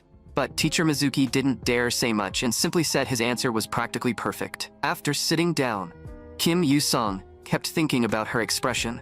She had clearly looked shocked. Teacher Mizuki was just about to continue the lesson. But then she accidentally met Kim Yu-sung's gaze again. Teacher Mizuki quickly turned around, thinking that this student was truly terrifying, as expected of the rumored heir to a gangster family. Seeing her reaction, Kim Yu-sung immediately understood what was going on. Teacher Mizuki must have heard some bad rumors and mistaken him for a delinquent. After all, ridiculous rumors about him had been spreading everywhere. Some said he had fought an entire biker gang alone, while others claimed he was the heir to a crime boss. But this was the first time Kim Yu-sung had seen an adult this afraid of him. He felt that he should act a little more normal, so he wouldn't cause any more misunderstandings. He needed to find the teacher and explain things properly. Meanwhile, Teacher Mizuki was typing rapidly on her keyboard. When she saw the information on the computer, she froze. Name: Kim Yu-sung. Gender: male. Full scholarship recipient. Freshman representative last year, and he had never dropped below first place in class since enrollment. Student council secretary. Extremely diligent. Honestly, there wasn't much left for the school to teach him. The more Teacher Mizuki read, the less it made sense. How could the heir to a crime boss have such an excellent record?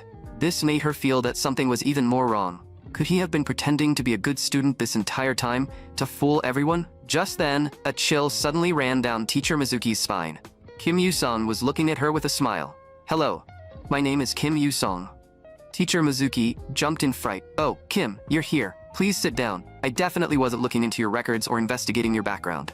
But the moment she said that, she immediately regretted it. She had acted way too panicked. He must have realized she was checking his information.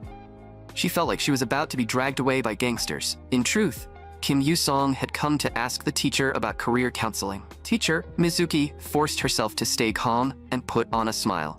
Please sit down first. She asked Kim Yu-sung what plans he had for the future. Kim Yu-sung hadn't really decided yet. If he couldn't make up his mind, he planned to take over the family business. Teacher Mizuki immediately panicked again. Was the family business he mentioned inheriting a criminal organization? Kim, if you don't mind, could you tell me what your parents do for work? Kim Yu-sung said that his parents ran a small restaurant in the countryside. Only then did Teacher Mizuki finally understand that Kim Yu-sung wasn't the heir to a gangster family at all. She even said she would love to visit his family restaurant sometime. This also made Kim Yu-sung realize that the misunderstanding had probably been cleared up. Teacher Mizuki then asked what subjects he was best at. and Kim Yu-song said math and science. If those were his strongest areas, Teacher Mizuki suggested that he consider a future in a STEM field. But Kim Yu-song didn't want that. He felt that choosing a future career just because he was good at a certain subject was far too naive. He wanted to do something he truly liked. Teacher Mizuki agreed that he was right. Being good at something and liking something were two completely different things. Speaking of which, Mizuki hadn't originally wanted to become a teacher. Although it was a little embarrassing to talk about, she decided to tell Kim Yu-song about it. At first, she had wanted to become a voice actress. Back in middle school, Teacher Mizuki had been deeply obsessed with a character from a robot manga. So, during career counseling, she said she wanted to become a voice actress. But her teacher told her that it was only a hobby, and hobbies could be left for later. Then the teacher recommended that she find a more stable job instead. At the time, Mizuki believed her teacher was right. But the moment she entered university, she immediately regretted it. Her life clearly belonged to her, yet she had casually let one person's advice decide her future. That was why she hoped Kim Yu-song would think carefully before making his decision. She wasn't saying this as a teacher, but as someone who had already lived through that regret. Kim Yu-song said he would seriously think about Teacher Mizuki's advice, because he didn't want to miss out on the career he truly liked, just like she had. So Kim Yu-song sincerely thanked her for her honest advice. After Kim Yu-song left, a male teacher said, "Wasn't that the Kim Yu-song from the rumors? I heard he's a delinquent, and his family is connected to gangsters. I also heard he once took down an entire biker gang by himself." However, Teacher Mizuki no longer believed those rumors. In her eyes, Kim Yu-song was actually an excellent student, with outstanding grades, and he was also very considerate. So she hoped that teacher would stop judging students by appearances. And that included Teacher Mizuki herself. If you truly wanted to understand what kind of person a student was, rumors were useless. Only a real conversation could reveal the truth. Soon, Golden Week arrived. Kim Yu-song realized that he seemed to have arrived early, because President Kumiko wasn't there yet. But when he turned his head, he saw the president herself. At that moment, Kumiko's expression looked extremely unpleasant. She immediately said that Kim Yu-song was late, even though he clearly wasn't. President Kumiko questioned him. "Do you know what time it is? You're absolutely late." It seemed President Kumiko was very unhappy about his lateness. Technically, you may not be late, but when you have plans with a girl, you should arrive 30 minutes early. Kim Yu-song couldn't help asking, "Then why didn't we just agree to meet at 11 instead of 11:30? President Kumiko fell silent for a moment, then simply said, "Forget it." She no longer wanted to explain anything to such a dense guy. Then she ordered Kim Yu-song to go to that shop and buy her a green tea ice cream. Kim Yu-song didn't understand why he had to be the one to buy it. President Kumiko immediately got angry again. So after taking a punch from President Kumiko, Kim Yu-song obediently went to buy the ice cream. It was clear that President Kumiko really liked this green tea ice cream, but Kim Yu-song felt like they were just wandering around aimlessly. Where exactly were they supposed to buy a gift for the exchange student? His words finally reminded President Kumiko of the actual task. She'd almost forgotten about it. Kim Yu-song thought, was she really that forgetful? She had only been focused on eating ice cream. Suddenly, a voice came through President Kumiko's earpiece. "Young miss, there is a handmade crafts shop 2 streets away. I suggest going there to choose a gift. Also, don't forget to act natural and try to turn on the charm." These two were President Kumiko's attendants, Minami and Akagi. At the moment, they were carrying out an intelligence support mission to make Miss Kumiko's date a success. Soon, Kim Yu-song and President Kumiko arrived at the handmade craft shop. President Kumiko took a liking to a finely crafted Buddha statue. How about giving them this statue as a gift? Kim Yu-song felt that was a little inappropriate, especially since the price was outrageous. It cost 7 million yen. A voice immediately came through the earpiece. "Young miss, now isn't the time for this." President Kumiko's strange behavior also made Kim Yu-song curious. President Kumiko quietly moved to the side and told Minami and Akagi to keep their voices down so Kim Yu-song wouldn't hear them. Minami reminded her, "You came here for a date, not to look at Buddha statues. Hurry and look back." Isn't Kim Yu-song staring blankly at his phone? The basic rule of a date is to make sure your date doesn't get bored. Do you understand, young miss? So President Kumiko immediately grabbed Kim Yu-song's clothes. Then she quickly walked toward the exit. Something urgent suddenly came up. "We need to leave now." After they got outside, Kim Yu-song asked Kumiko if something had happened, why she was in such a hurry, and whether there was anything he could do to help. President Kumiko said it was nothing serious, only that she felt a little dizzy and told him they should hurry to the next place. The next location had also been arranged in advance. It was a traditional clothing shop. Minami had already spoken to the owner, so they only needed to follow the directions. Soon, the two arrived at the traditional clothing shop. The owner introduced them to a beautifully made outfit. Kim Yu-song felt the exchange student would probably like it, so he asked what the president thought. But President Kumiko told the shop owner to bring out the best item in the store. Money wasn't an issue. Since the young miss had said so, the owner no longer held back. So the owner brought out another outfit, and this one cost 500,000 yen. Only then did Kim Yu-song truly witness the spending power of a rich young miss. But even after choosing for a long time, they still couldn't find anything truly suitable. In the end, it came down to choosing between this yukata and this kimono. In Kim Yu-song's eyes, both looked pretty good. The owner then made a suggestion. If it's that hard to choose, why not try them on? Kim Yu-song also felt the owner had a point, so he suggested that President Kumiko try them on. After that, the owner led President Kumiko inside. But what happened next completely startled President Kumiko, because this owner was actually Minami in disguise. It turned out that Minami was skilled at disguises and transformations, so pretending to be someone else was easy for her. And the reason she had President Kumiko try on the outfit was to raise her charm level. Minami urged President Kumiko to try it on quickly. "I will make you look as beautiful as possible." Outside, Kim Yu-song listened to the commotion inside and felt that it was getting louder and louder. Meanwhile, the game on his phone had reached a 9-hit combo. A moment later, Kim Yu-song finally saw President Kumiko come out. She was dressed beautifully and looked incredibly refined. The moment Kim Yu-song saw her, his face flushed slightly without him realizing it. President Kumiko really was beautiful. By the time President Kumiko walked up to him, Kim Yu-song's face was already visibly red. Then, he shyly turned his head away. This made President Kumiko freeze for a moment. Did that mean her outfit didn't look good? But just as that thought appeared in her mind, Kim Yu-song slowly spoke. "President Kumiko, you look beautiful. You look extremely pretty today.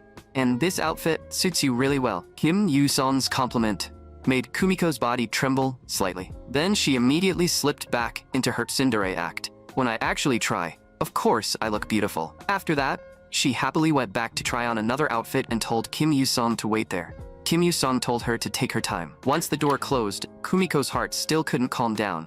Her heart was pounding like crazy, and she was terribly nervous. That guy was really something. Why did he have to say things so directly?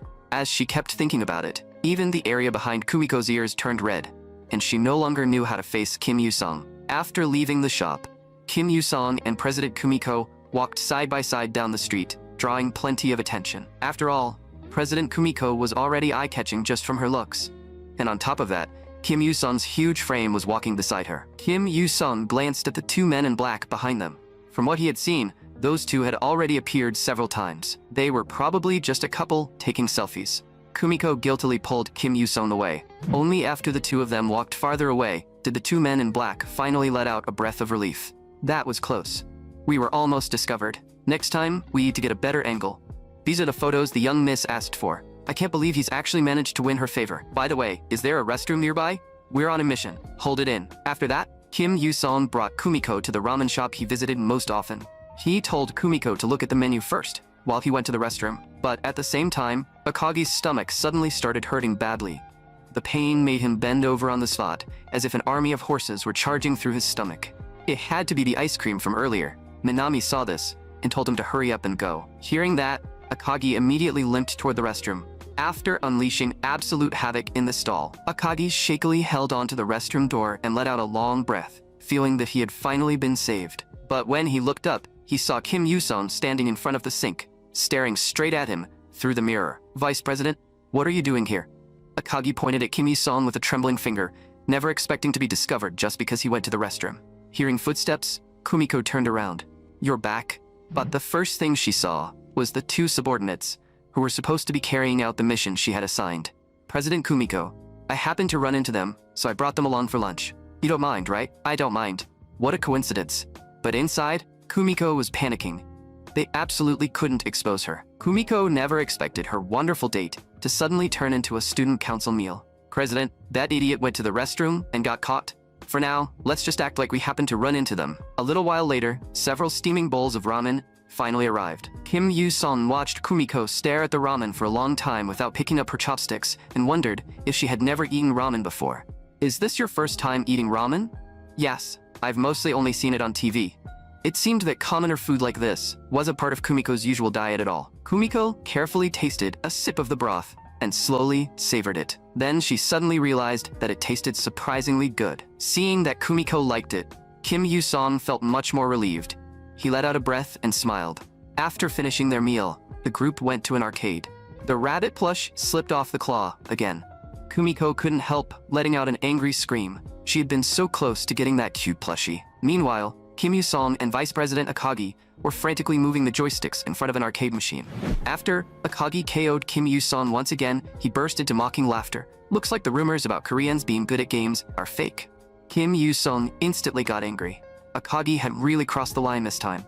He was definitely going to crush him. But Akagi was in an excellent mood. Since the young miss liked him, Akagi had to teach him a lesson. Then, Kim Yoo-sung loosened up his hands and feet before jumping back into another game battle with Akagi. This time, as soon as the round began, the male character Kim Yoo-sung kicked Akagi's female character straight to the ground. After that, Kim Yoo-sung unleashed a completely unreasonable combo. Akagi had no chance to fight back and was KO'd on the spot. Now, it was Kim Yoo-sung's turn to mock him. "Keep working hard, Vice President." Furious, Akagi immediately said, "In that case, Kim Yoo-sung, do you dare to compete in that?" Kim Yoo-sung looked in the direction he was pointing and saw the punching power machine, the thing he was best at. Kim Yoo-sung even wondered if Akagi had lost his mind. There was absolutely no need to compete in this. But Akagi completely ignored his reaction and slowly unbuttoned his shirt. To everyone's surprise, he revealed a muscular body, the lean and defined type. Kim Yoo-sung had never expected that this usually bookish-looking guy would have a body like that. Akagi stared at him and said, "Kim Yoo-sung, don't tell me you're scared. I'll be very disappointed in you." That one sentence successfully ignited Kim Yoo-sung's competitive spirit. Akagi stylishly tossed his glasses behind him. "I thought you were the type of coward who would run away." Seeing that Kim Yoo-sung accepted, Akagi gave him a formal fist salute. Then, Akagi loosened up his body. After that, he adjusted himself into the perfect stance for generating force. The next second, he slammed his fist into the punching power machine. The score jumped wildly, before finally stopping at 960, setting a brand new record for the machine. "Now it's your turn. You're not scared, are you?" Kim Yoo-sung scratched his head, still feeling a little worried. He wanted Kumiko to stop this, but Kumiko also seemed curious about his full power. Minami said, "If the machine breaks, we'll pay for it. Just go all out." At that moment, Kim Yoo-sung was silently crying inside. He really hadn't wanted to stand out. So why had things turned into this again? In reality, breaking the machine wasn't even the biggest problem. The real problem was that Kim Yoo-sung's body had the enhancement effect of a muscle gag character in this manga. For a full power testing machine like this, he felt that one punch from him could shatter it. Fine, there was no point overthinking it. He would just use a different method. Kim Yoo-sung stood there expressionless and took a punching stance. Then, he slammed his fist into the lower part of the machine. Akagi hadn't expected this result at all. Kim Yoo-sung had actually bent the machine's metal frame with one punch. As expected, the score displayed 0, without even the slightest movement. The people behind him looked at Kim Yoo-sung with dissatisfaction, clearly thinking that he lacked focus. But Kim Yoo-sung was secretly satisfied with his masterpiece. The force had been just right. It hadn't snapped, and the machine could still barely be used. But suddenly, the sound of something falling caught his attention. Kim Yoo-sung turned his head and saw that the metal frame had actually broken after all. He looked at everything helplessly. It seemed he still hadn't controlled his strength properly. At that moment, Akagi was covered in cold sweat, but he still tried to act tough and said, "Let's call today a draw." Then he pointed at Kim Yoo-sung and said, "Next time, I will definitely defeat you." After that, the group went to a photo booth. Since everyone had gathered today, they might as well take some photos to remember it. While Kumiko was still thinking it over, Minami quickly reminded her from behind, "That's a good idea." Then, they took many group photos. Minami and Akagi were messing around playfully in the pictures. Kim Yoo-sung and Kumiko, on the other hand, looked sweet together. Kumiko stared carefully at the photos in front of her, clearly very satisfied. Minami pointed at the photo and said to Kumiko, "Young miss, look how well you and Kim Yoo-sung match." Kumiko immediately felt a little embarrassed by those words. This really is pretty fun. Seeing her like that, Kim Yoo-sung could easily tell that everything today had been a carefully planned date. After that, their final stop was karaoke. But Akagi's ear-piercing singing nearly made everyone feel like their souls were leaving their bodies. When it was Kumiko's turn to sing, however, her beautiful voice seemed to cleanse everyone's hearts. Once the song ended, Kim Yoo-sung immediately raised both thumbs. Then, he and Kumiko sang a love song together. In that moment, both of them felt a strange, unspoken sense of romance between them. When the sky grew dark, Kim Yoo-sung saw Kumiko into the car and waved goodbye. Meanwhile, Akagi and Minami felt as if the day had completely drained them. The two of them then apologized to Kumiko, saying they had gotten too caught up in having fun and missed their chance to leave. But Kumiko didn't mind at all. "I had a wonderful time today. This was the first time in my life I ate ice cream with a boy. The first time I went shopping with a boy, laughed with a boy, and blushed because a boy looked at me. Ever since we grew up, it feels like a distance formed between us. Even though when we were children, we used to have so much fun together. Still, thank you both for always staying by my side. This day will definitely become a precious memory for me." The two of them were so moved by their young Mrs. words that tears streamed down their faces. "And when I go on dates in the future, you'll help me again, right?" Meanwhile, Rika pushed open the door to her home again. A man in red turned around helplessly and glanced at her. "I know your friend is coming tomorrow.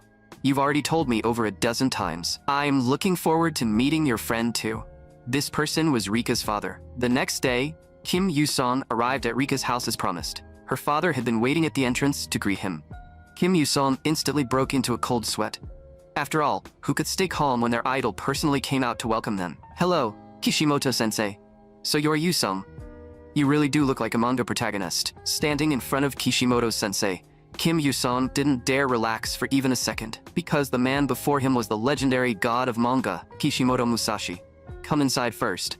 When my wife heard you were coming, she started preparing before dawn." When Kim Yoo-sung saw Rika's mother, he realized she was just as beautiful as Rika. Her cooking skills were also incredible, and she had prepared an entire table full of food. Kim Yoo-sung sat down nervously and quickly thanked Mr. and Mrs. Kishimoto for their hospitality. "Yoo-sung, our Rika talks about you all the time, so I've wanted to meet you for a while. After all, this is the first time my daughter has ever been this close to a boy." Kim Yoo-sung instantly felt the atmosphere turn strange and hurried to explain. "Rika and I are just ordinary friends. We met because she got lost on the first day of school, and I just helped her out." "That's good. I was worried you might have strange thoughts about her, since you're her first male friend." Kim Yoo-sung wondered, as all fathers were this sensitive when it came to their daughters. If he had a daughter one day, and if she were as cute as Rika, he would probably guard against every boy too. Rika couldn't help saying, "Didn't I already tell you not to say weird things like that?" The moment their eyes met, the atmosphere suddenly became a little awkward. Seeing the two of them like this, Rika's father, as someone who had been through life, immediately understood. It seemed his daughter had truly grown up, and their little girl was about to leave the nest. He had always thought Rika was still a child. He still remembered how, when she was little, she always said her dad was the best in the whole world, and that she would stay by his side forever when she grew up. But now his daughter had grown up. Rika's mother watched her sentimental husband with a gentle smile. "Yoo-sung, I heard you're a fan of mine. After we finish eating, would you like to visit my studio?" Kim Yoo-sung's eyes instantly lit up. "Really?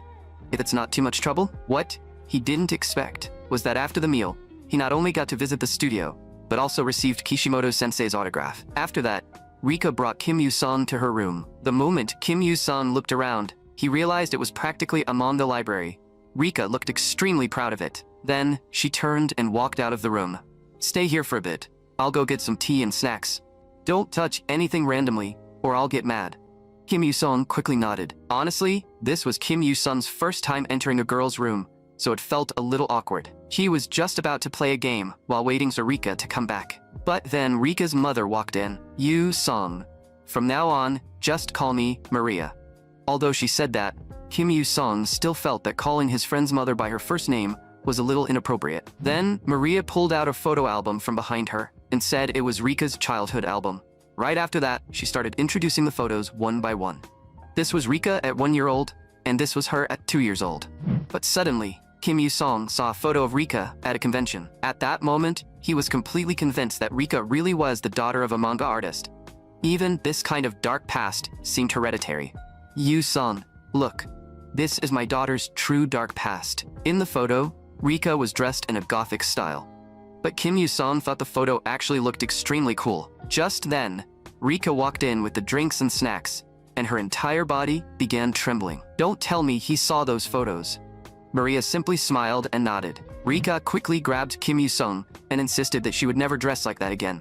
It was just a mistake she had made during her edgy phase when she was younger. Seeing her daughter like this, Maria smiled and said, "Have fun, you two. I won't disturb you."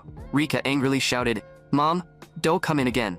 Kim Yoo-sung hadn't expected Rika to care this much about her cosplay photos. "You'll keep this secret from me, right?" Kim Yoo-sung quickly nodded and comforted her. At that moment, tears were already welling up in Rika's eyes. Honestly, everyone had an edgy phase, and Kim Yoo-sung had gone through one too. To comfort Rika, he could only take out his phone and search through his old photos. Then, Rika saw a photo of Kim Yoo-sung, dressed in cosplay, just like her. "Why were you so skinny back then? How did you get this muscular now?" Kim Yoo-sung explained that he had felt too weak and not masculine enough, so he trained like crazy, and it happened to line up with his growth spurt. Rika asked, "So if I had transferred 2 years earlier, would I have seen the version of you in that photo?"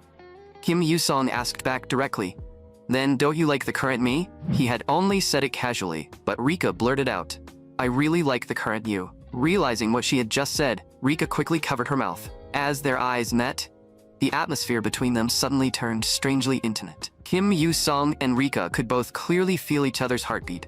It was the feeling of falling for someone. But then, Rika suddenly said, "I only see you as a good friend."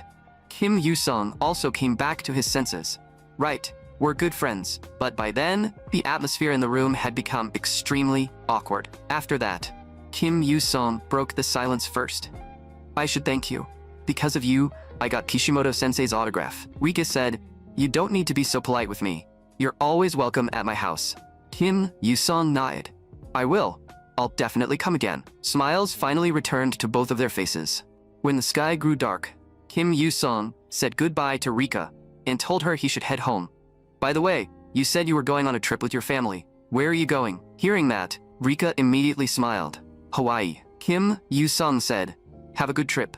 Remember to wear sunscreen. Don't cry just because you miss me, and call me if anything happens."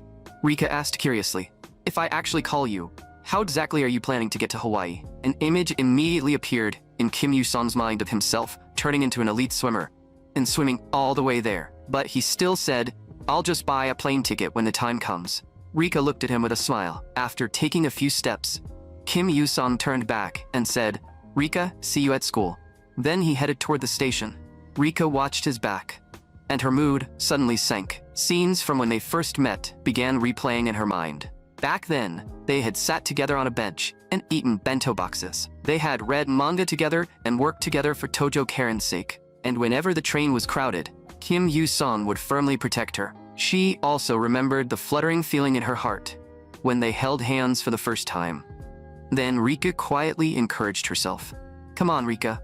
Her heart couldn't lie. Next time, she would definitely find the courage. By now, it was the 5th day of Golden Week. Kim Yoo-sung had already bought every manga he needed from the bookstore. He was just wondering whether he should eat something before leaving. Suddenly, hurried footsteps sounded from behind him. "Move! Get out of the way!" Kim Yoo-sung turned around in confusion. A graceful-looking girl was actually about to leap over his head. But the next second, her knee slammed hard into Kim Yoo-sung's face. And just now, Kim Yoo-sung seemed to have seen something he shouldn't have seen. He caught the girl by reflex and quickly forced himself to think about something else to calm down.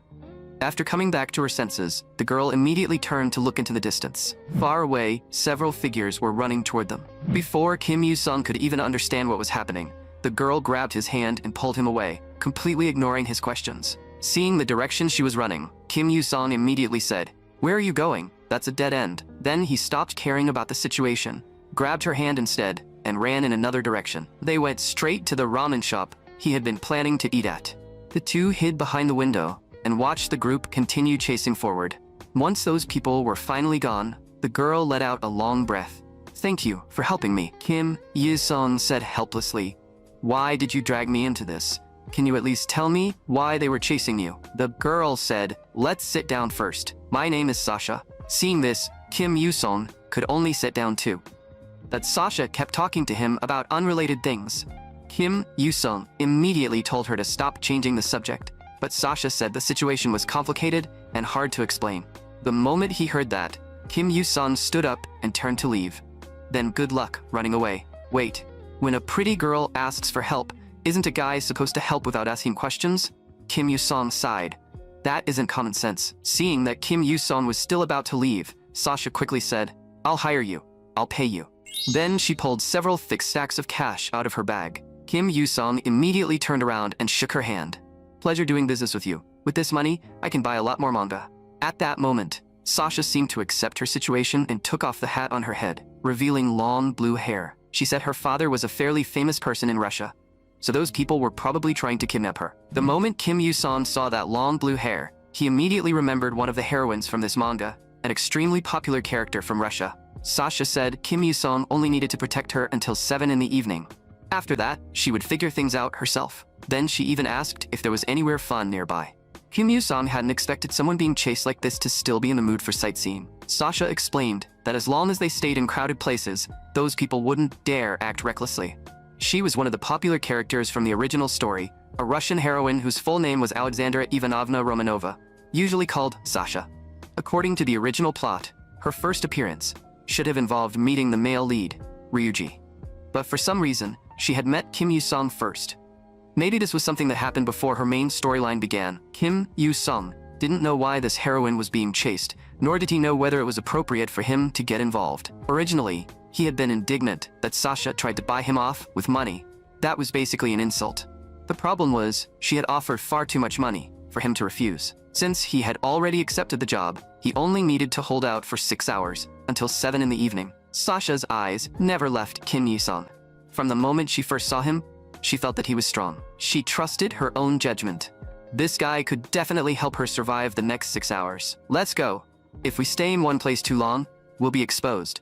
But just then a voice suddenly called out, Hey, don't move. The group of men in black from earlier had appeared behind them again, and Kim Yoo-sung couldn't understand how they had found them so quickly. Sasha explained that they were former KGB elite agents. Kim Yoo-sung was still wondering what the KGB was when a man in black suddenly appeared in front of him, blocking his path. Without saying a single word, the man threw a punch straight at Kim Yoo-sung. Kim Yoo-sung dodged with a sidestep, and the force of the man's momentum sent him crashing toward the ground. But Kim Yoo-sung didn't give him the chance to fall. He reached out and grabbed the man by the collar. Then he lifted the man high into the air. The next second, Kim Yoo-sung slammed him hard in front of his companions. Sasha stared at the scene in shock. After all, the people chasing her were all former elite agents. Yet, in front of Kim Yoo-sung, they had no power to resist at all. Kim Yoo-sung didn't give Sasha time to overthink it. He locked her inside a phone booth so she wouldn't get in his way. Because from those brief exchanges just now, Kim Yoo-sung had already realized that these guys were no joke. They were on a completely different level from the street thugs he had fought before. Unfortunately for them, they had run into Kim Yoo-sung. In this romantic comedy, the person with the more developed muscles usually ended up being the winner. In just a few exchanges, Kim Yoo-sung swiftly took down 2 of them. Looking at the remaining men, he thought this probably wouldn't be too difficult. But just then, a voice rang out. Everyone, retreat. The instant Kim Yoo-sung heard that, he instinctively looked toward the source of the voice.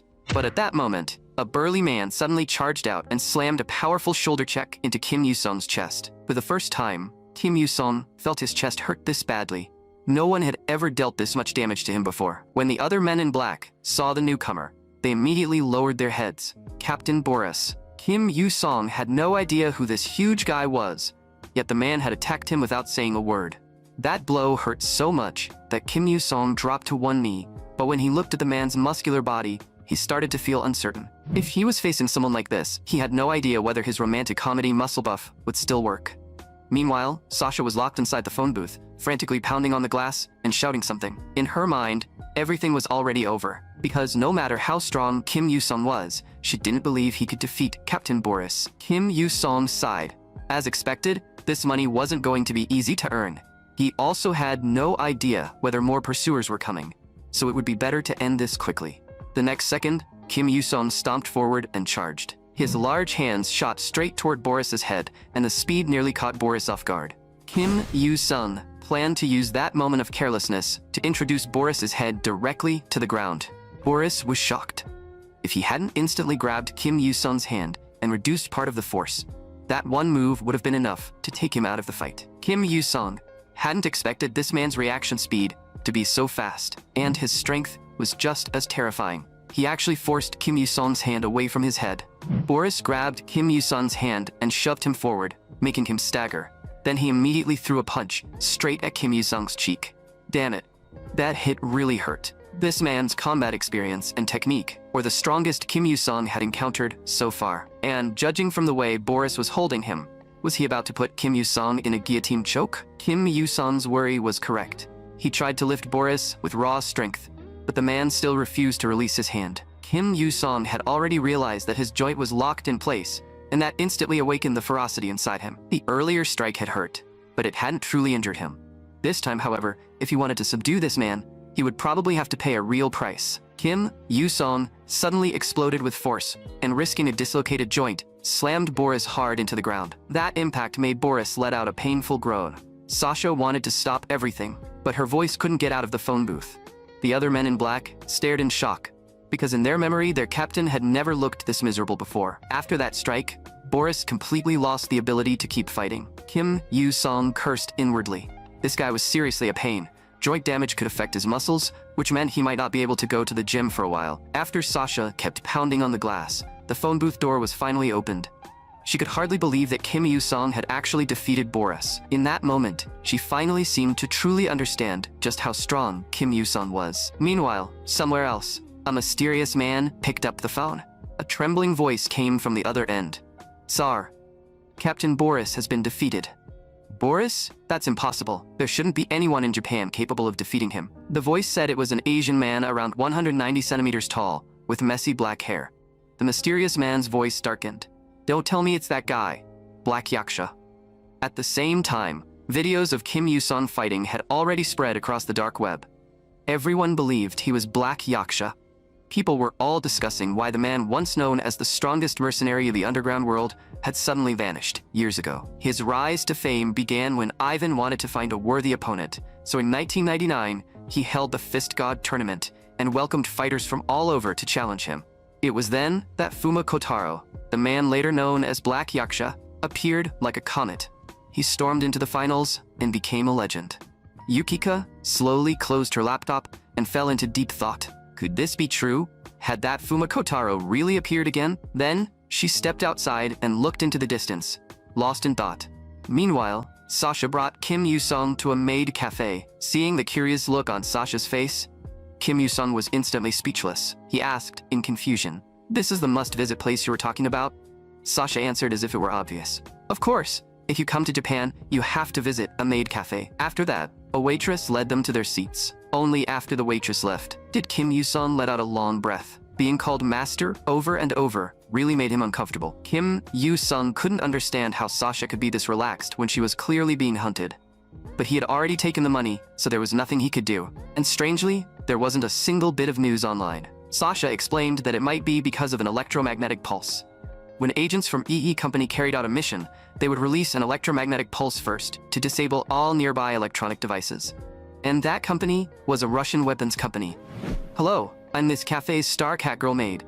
The moment she said that, Kim Yu-sung turned his head and felt his entire worldview take a hit. He had thought he was already used to otaku culture, but this was still way too much. Kim Yu-sung was just about to eat when the maid beside him said, "Master, please wait a moment, meow. Before eating, you must first complete a ritual. Now, repeat after me. Meow." After finishing the chant, she even made a heart gesture toward them. "Please enjoy your meal, happily, masters." Kim Yu-sung was practically screaming internally, seeing that only Kim Yu-sung hadn't made the heart gesture. Sasha and the maid immediately accused him of not doing it. Kim Yu-sung's face turned red from holding back his embarrassment. This was way too humiliating. With no other choice, he forced himself to make a heart gesture. Seeing that Kim Yu-sung had finally completed the pre-meal ritual, the maid bowed and left. After that, Kim Yu-sung finally got to eat the lunch he had been waiting for. But once they finished eating, the catgirl maid from earlier came over again. She smiled and said, "I specially asked the manager for permission, so we can play a card game together." Sasha immediately became interested. But when Kim Yu-sung saw the headband in the maid's hand, he instantly felt that something was wrong. The maid continued, the loser has to accept a punishment. Meow. Kim Yu-sung stared at the pink headband with utter reluctance. Are you seriously asking a muscular guy like me to wear something that pink? Can't we change the punishment? Sasha said bluntly. Then just keep winning. With no other choice, Kim Yu-sung's brain started spinning at full speed. If he had to wear that pink thing, the shame might follow him for the rest of his life. Unfortunately, the final result wasn't exactly ideal. It was only after they left the cafe that Kim Yu-sung finally managed to take that thing off. Then Sasha suddenly said, "It's almost 5. Actually, there's something I need to confess." Hearing that, Kim Yu-sung unconsciously stopped walking, unsure what she was about to say. Sasha said that the men in black were actually bodyguards hired by her father. She had only wanted to sneak out and look around, but she hadn't expected things to become this serious. Kim Yu-sung's mind instantly screamed. What kind of nonsense had this day turned into? Sasha still thanked him sincerely and said she would contact those people, then return to her hotel. Being with you today was the happiest day I've had. Haha, I finally found you. Just then, a voice suddenly came from above. Kim Yu-sung looked up in shock and realized the voice was coming from a helicopter overhead. The helicopter was still 6 or 7 meters above the ground, yet an old man jumped straight down from it. Sasha, you caused quite a commotion this time. Otherwise, I wouldn't have found you so easily. Kim Yu-sung immediately felt how powerful the old man was. An ordinary person couldn't jump down from a helicopter 6 or 7 meters in the air like that. Sasha was also shocked to see him. How did you find this place? Private business. And this trip isn't just about finding you, my dear daughter. Seeing that her father had actually come by helicopter to find her, Sasha quickly began apologizing. Kim Yu-sung hadn't expected that the old man who had just jumped from a helicopter was actually Sasha's father. But why were this Russian father and daughter speaking Japanese? The old man said, I happened to hear that Yaksha had appeared in Tokyo. Kim Yu-sung looked confused and cautiously pointed at himself. Boy, you're the one who disappeared 10 years ago, aren't you? The legendary mercenary, Yaksha Fuma Kotaro. Kim Yu-sung definitely couldn't admit to something like that, so he quickly said he wasn't and told him to stop spouting nonsense. But Sasha's father ignored him completely and shouted that he was going to settle the duel from 18 years ago. Then the old man wondered why he looked so young. Kim Yu-sung answered helplessly, My name is Kim Yu-sung. Then, do you know Fuma Kotaro? Kim Yu-sung said this was the first time he had ever heard that name. The three of them fell silent. Kim Yu-sung spoke first. Sasha, since your father is here, I'll be leaving. Seeing that Sasha's father said nothing, Kim Yu-sung couldn't help thinking that this Fuma Kotaro guy probably just looked a little like him. But just then, a voice came from behind him. Then do you know Boris? How did you defeat him? Kim Yu-sung instantly realized he was talking about the guy he had beaten earlier, so he said, Tell him I'm sorry. At the time, I really thought he was a bad guy, so I didn't hold back much. The moment he finished speaking, Sasha's father flashed in front of him and threw a punch straight at him. In that split second, Kim Yu-sung sensed how powerful the blow was and immediately raised his school bag to block it. With a loud blast, his school bag was punched straight through and scraps of paper drifted out from the hole. Kim Yu-sung instantly got angry. What are you doing? Those are the manga I just bought today. But the old man didn't care at all. Instead, he called it interesting, saying he hadn't expected Kim Yu-sung to block that strike. Kim Yu-sung was silently crying inside. His beloved manga had been destroyed. He absolutely couldn't forgive this man today. But before Kim Yu-sung could react, the old man flashed forward again and appeared right in front of him.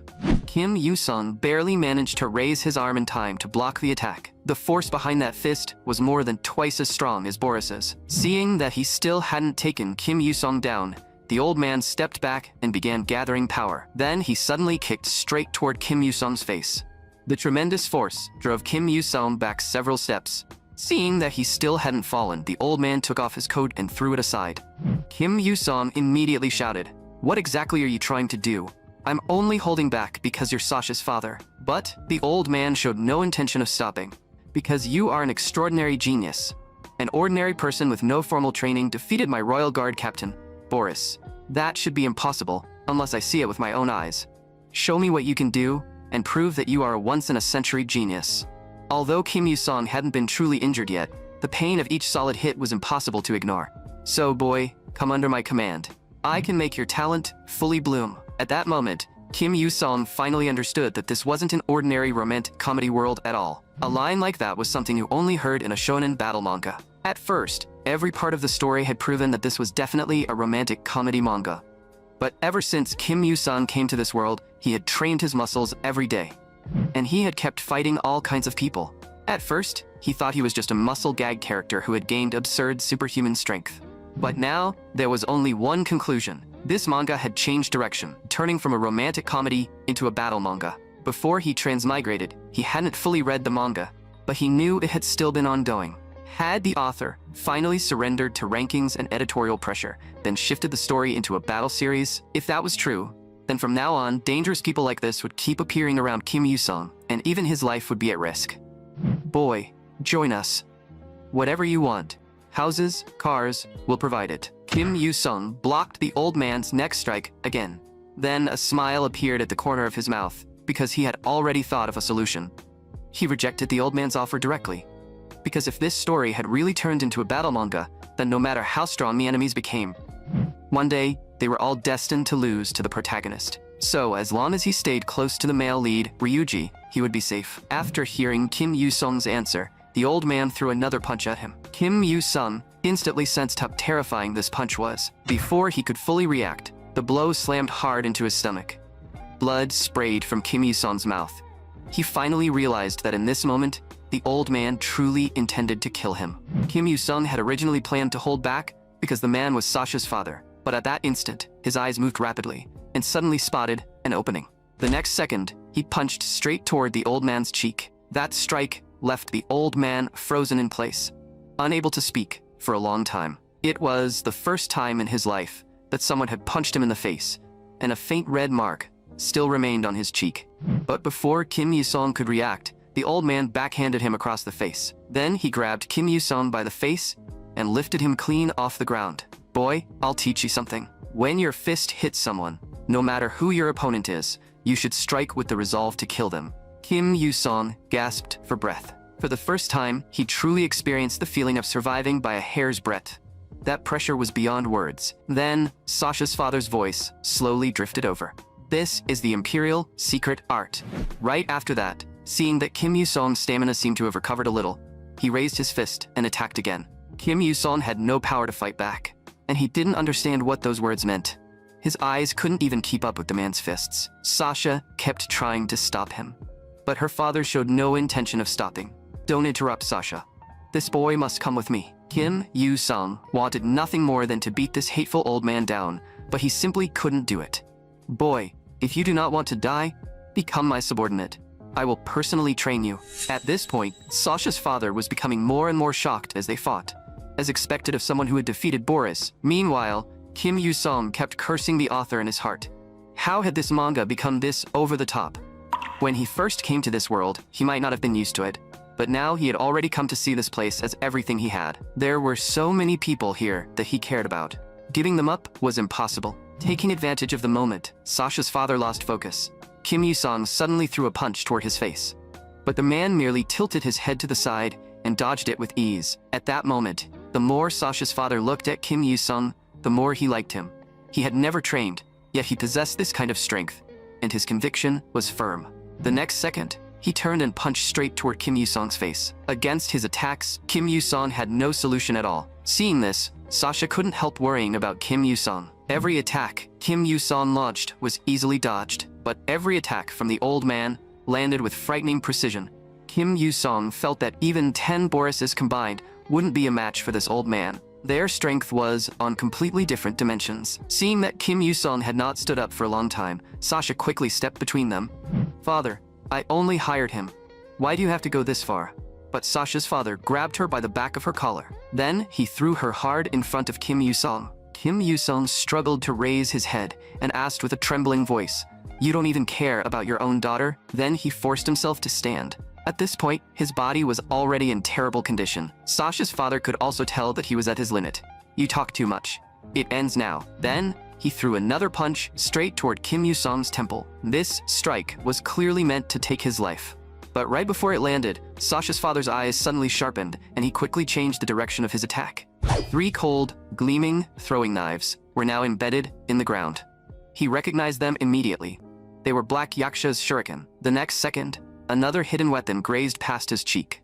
If his reaction had been even a little slower, that strike would have taken his life. Only then did Kim Yu-sung realize that a girl had already stepped in front of him. Seeing that it was his senior, Kim Yu-sung quickly asked, "Why are you here?" His senior said in a low voice, "My father is Black Yaksha. The man in front of you has been searching for my father all this time. But my father disappeared 10 years ago." At that moment, Sasha's father seemed to understand. The girl before him was most likely Black Yaksha's daughter. Then his senior took out a pill, placed it in Kim Yu-sung's hand, and told him to swallow it quickly. It was her family's inherited medicine, capable of drawing out the body's hidden potential. "Kim Yu-sung, don't hesitate. I will hold him off for you. Otherwise, all of us are dying here today." Kim Yu-sung no longer hesitated and threw the pill into his mouth. Almost instantly, a warm current appeared inside his body, rapidly spreading through his limbs and bones.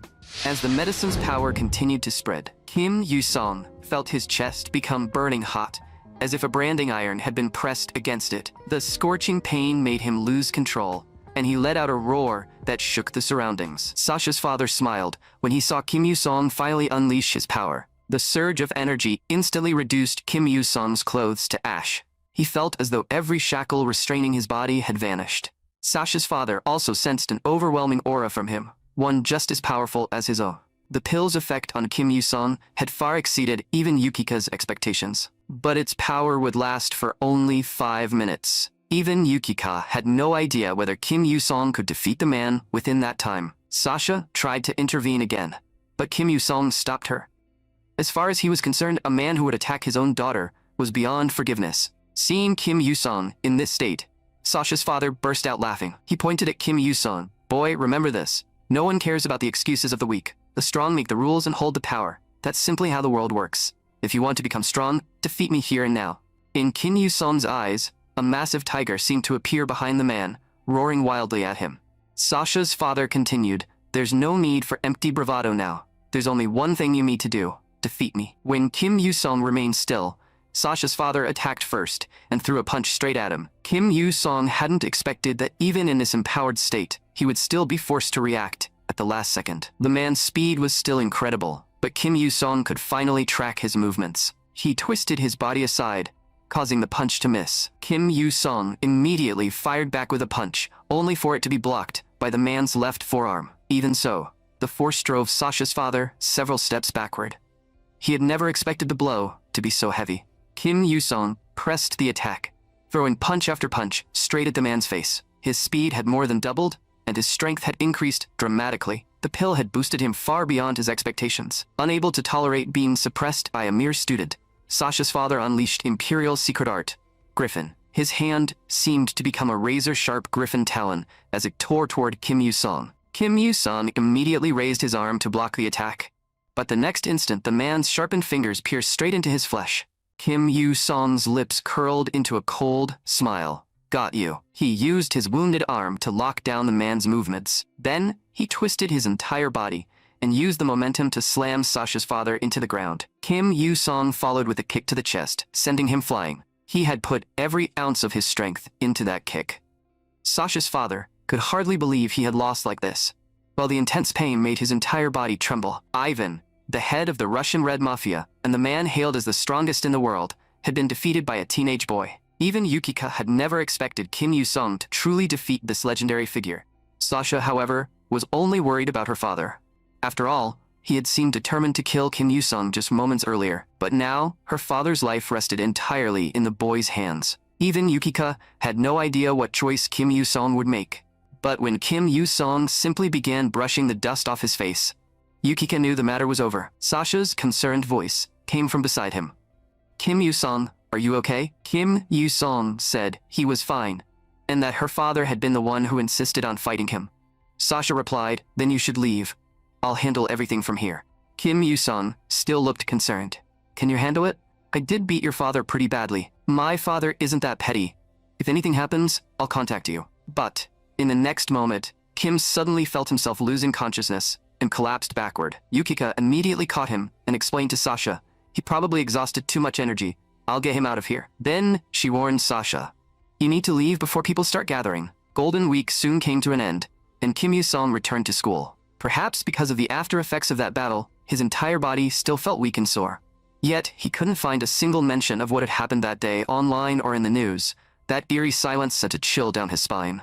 Just then, the teacher entered the classroom, told everyone to settle down, and announced that a new exchange student from Russia would be joining their class. A blue-haired girl walked through the door. The moment Kim Yu-sung saw her, he froze. "Hello, everyone. I'm Sasha, an exchange student from Russia. It's nice to meet you." Kim Yu-sung's face darkened. Of course, there was no escaping fate, after all. "My hobbies are shooting, horseback riding, and anime. But lately, the thing I like most is..." Sasha suddenly raised her hand and pointed directly at Kim Yu-sung. Kim Yu-sung. Cold sweat instantly covered his face. Why had she pointed at him in front of everyone? He felt like his soul was leaving his body. Ryuji, the original male lead, laughed from the side. "You just got here and you're already confessing? Now this is a romantic comedy development." Sasha continued smiling directly at Kim Yu-sung. The arrival of this new student quickly drew the entire class's attention. Everyone wanted to know whether Sasha truly meant that she liked Kim Yu-sung. Sasha openly replied that she liked strong men, and Kim Yu-sung had personally defeated her father. The class immediately erupted into gossip, and some students even asked what would happen to Rika. Watching his classmates gossip and hearing Rika sigh beside him, Kim Yu-sung felt the misunderstanding growing by the second. He tried to explain himself to Rika, but she completely ignored him. She only said calmly, "Looks like you even made a foreign friend during Golden Week." Kim Yu-sung felt that the situation was becoming impossible to control. Sasha was supposed to be one of the original heroines. She should have developed feelings for Ryuji, the original male lead. All Kim Yu-sung had ever wanted was to enjoy a peaceful life and watch the main character's romantic drama from the sidelines.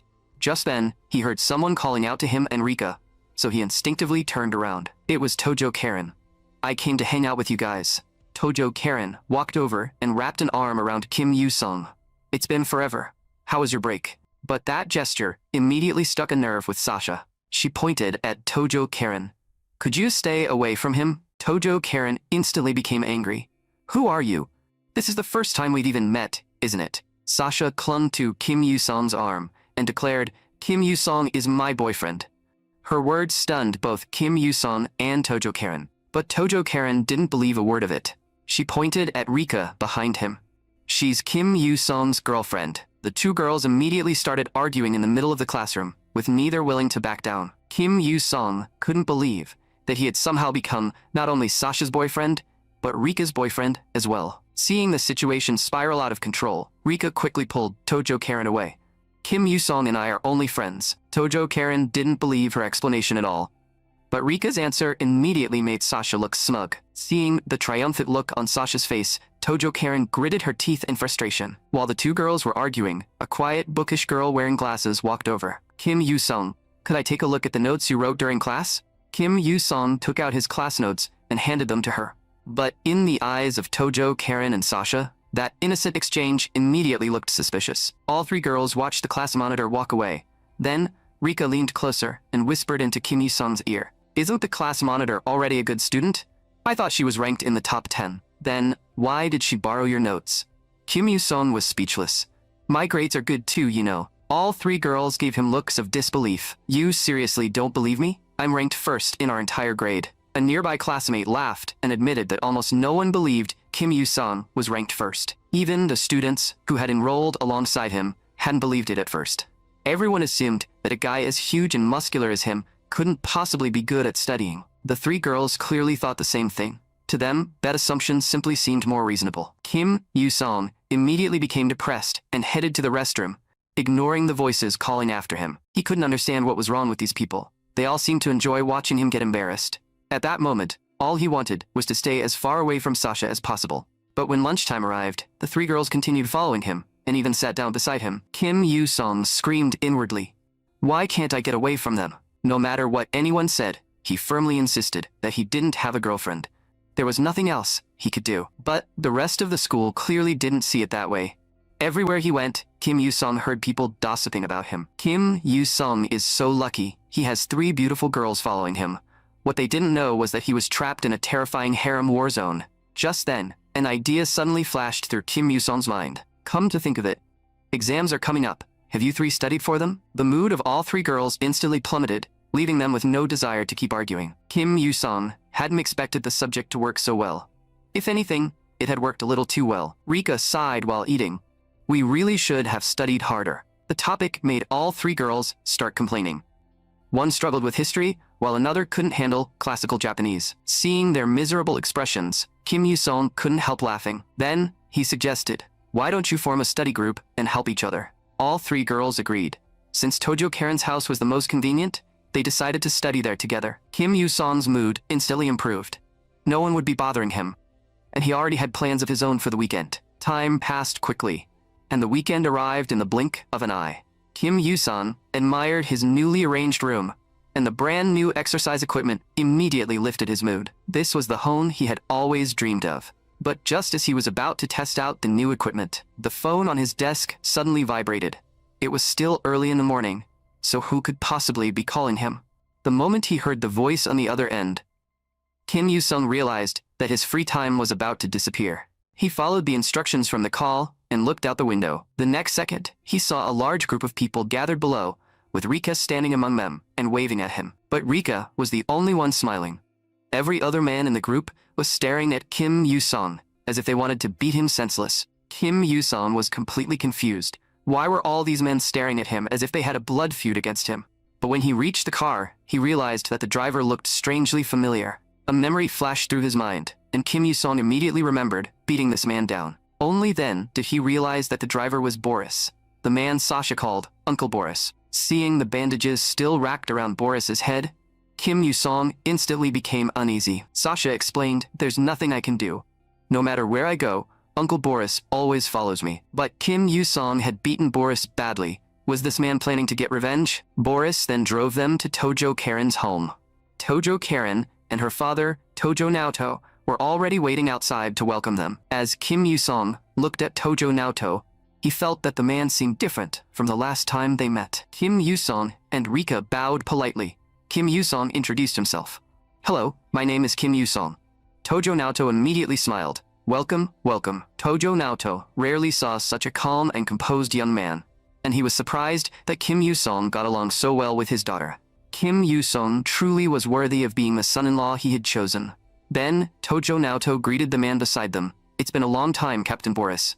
It's an honor that Miss Sasha attends the same school as my daughter." No one had expected Tojo Naoto to know Boris. Then Tojo Naoto asked curiously, "But Captain Boris, what happened to your head?" Hearing that question, Boris instinctively touched the bandages around his head. Then he pointed straight at Kim Yu-sung. "This brat is the one who did it. He has absolutely zero respect for his elders." Rika was stunned. She had never expected Kim Yu-sung and Sasha to share that kind of history. Boris continued, "Even Mr. Ivan was injured fighting him." Tojo Naoto could hardly believe what he was hearing. Meanwhile, Kim Yu-sung felt that he was in serious trouble.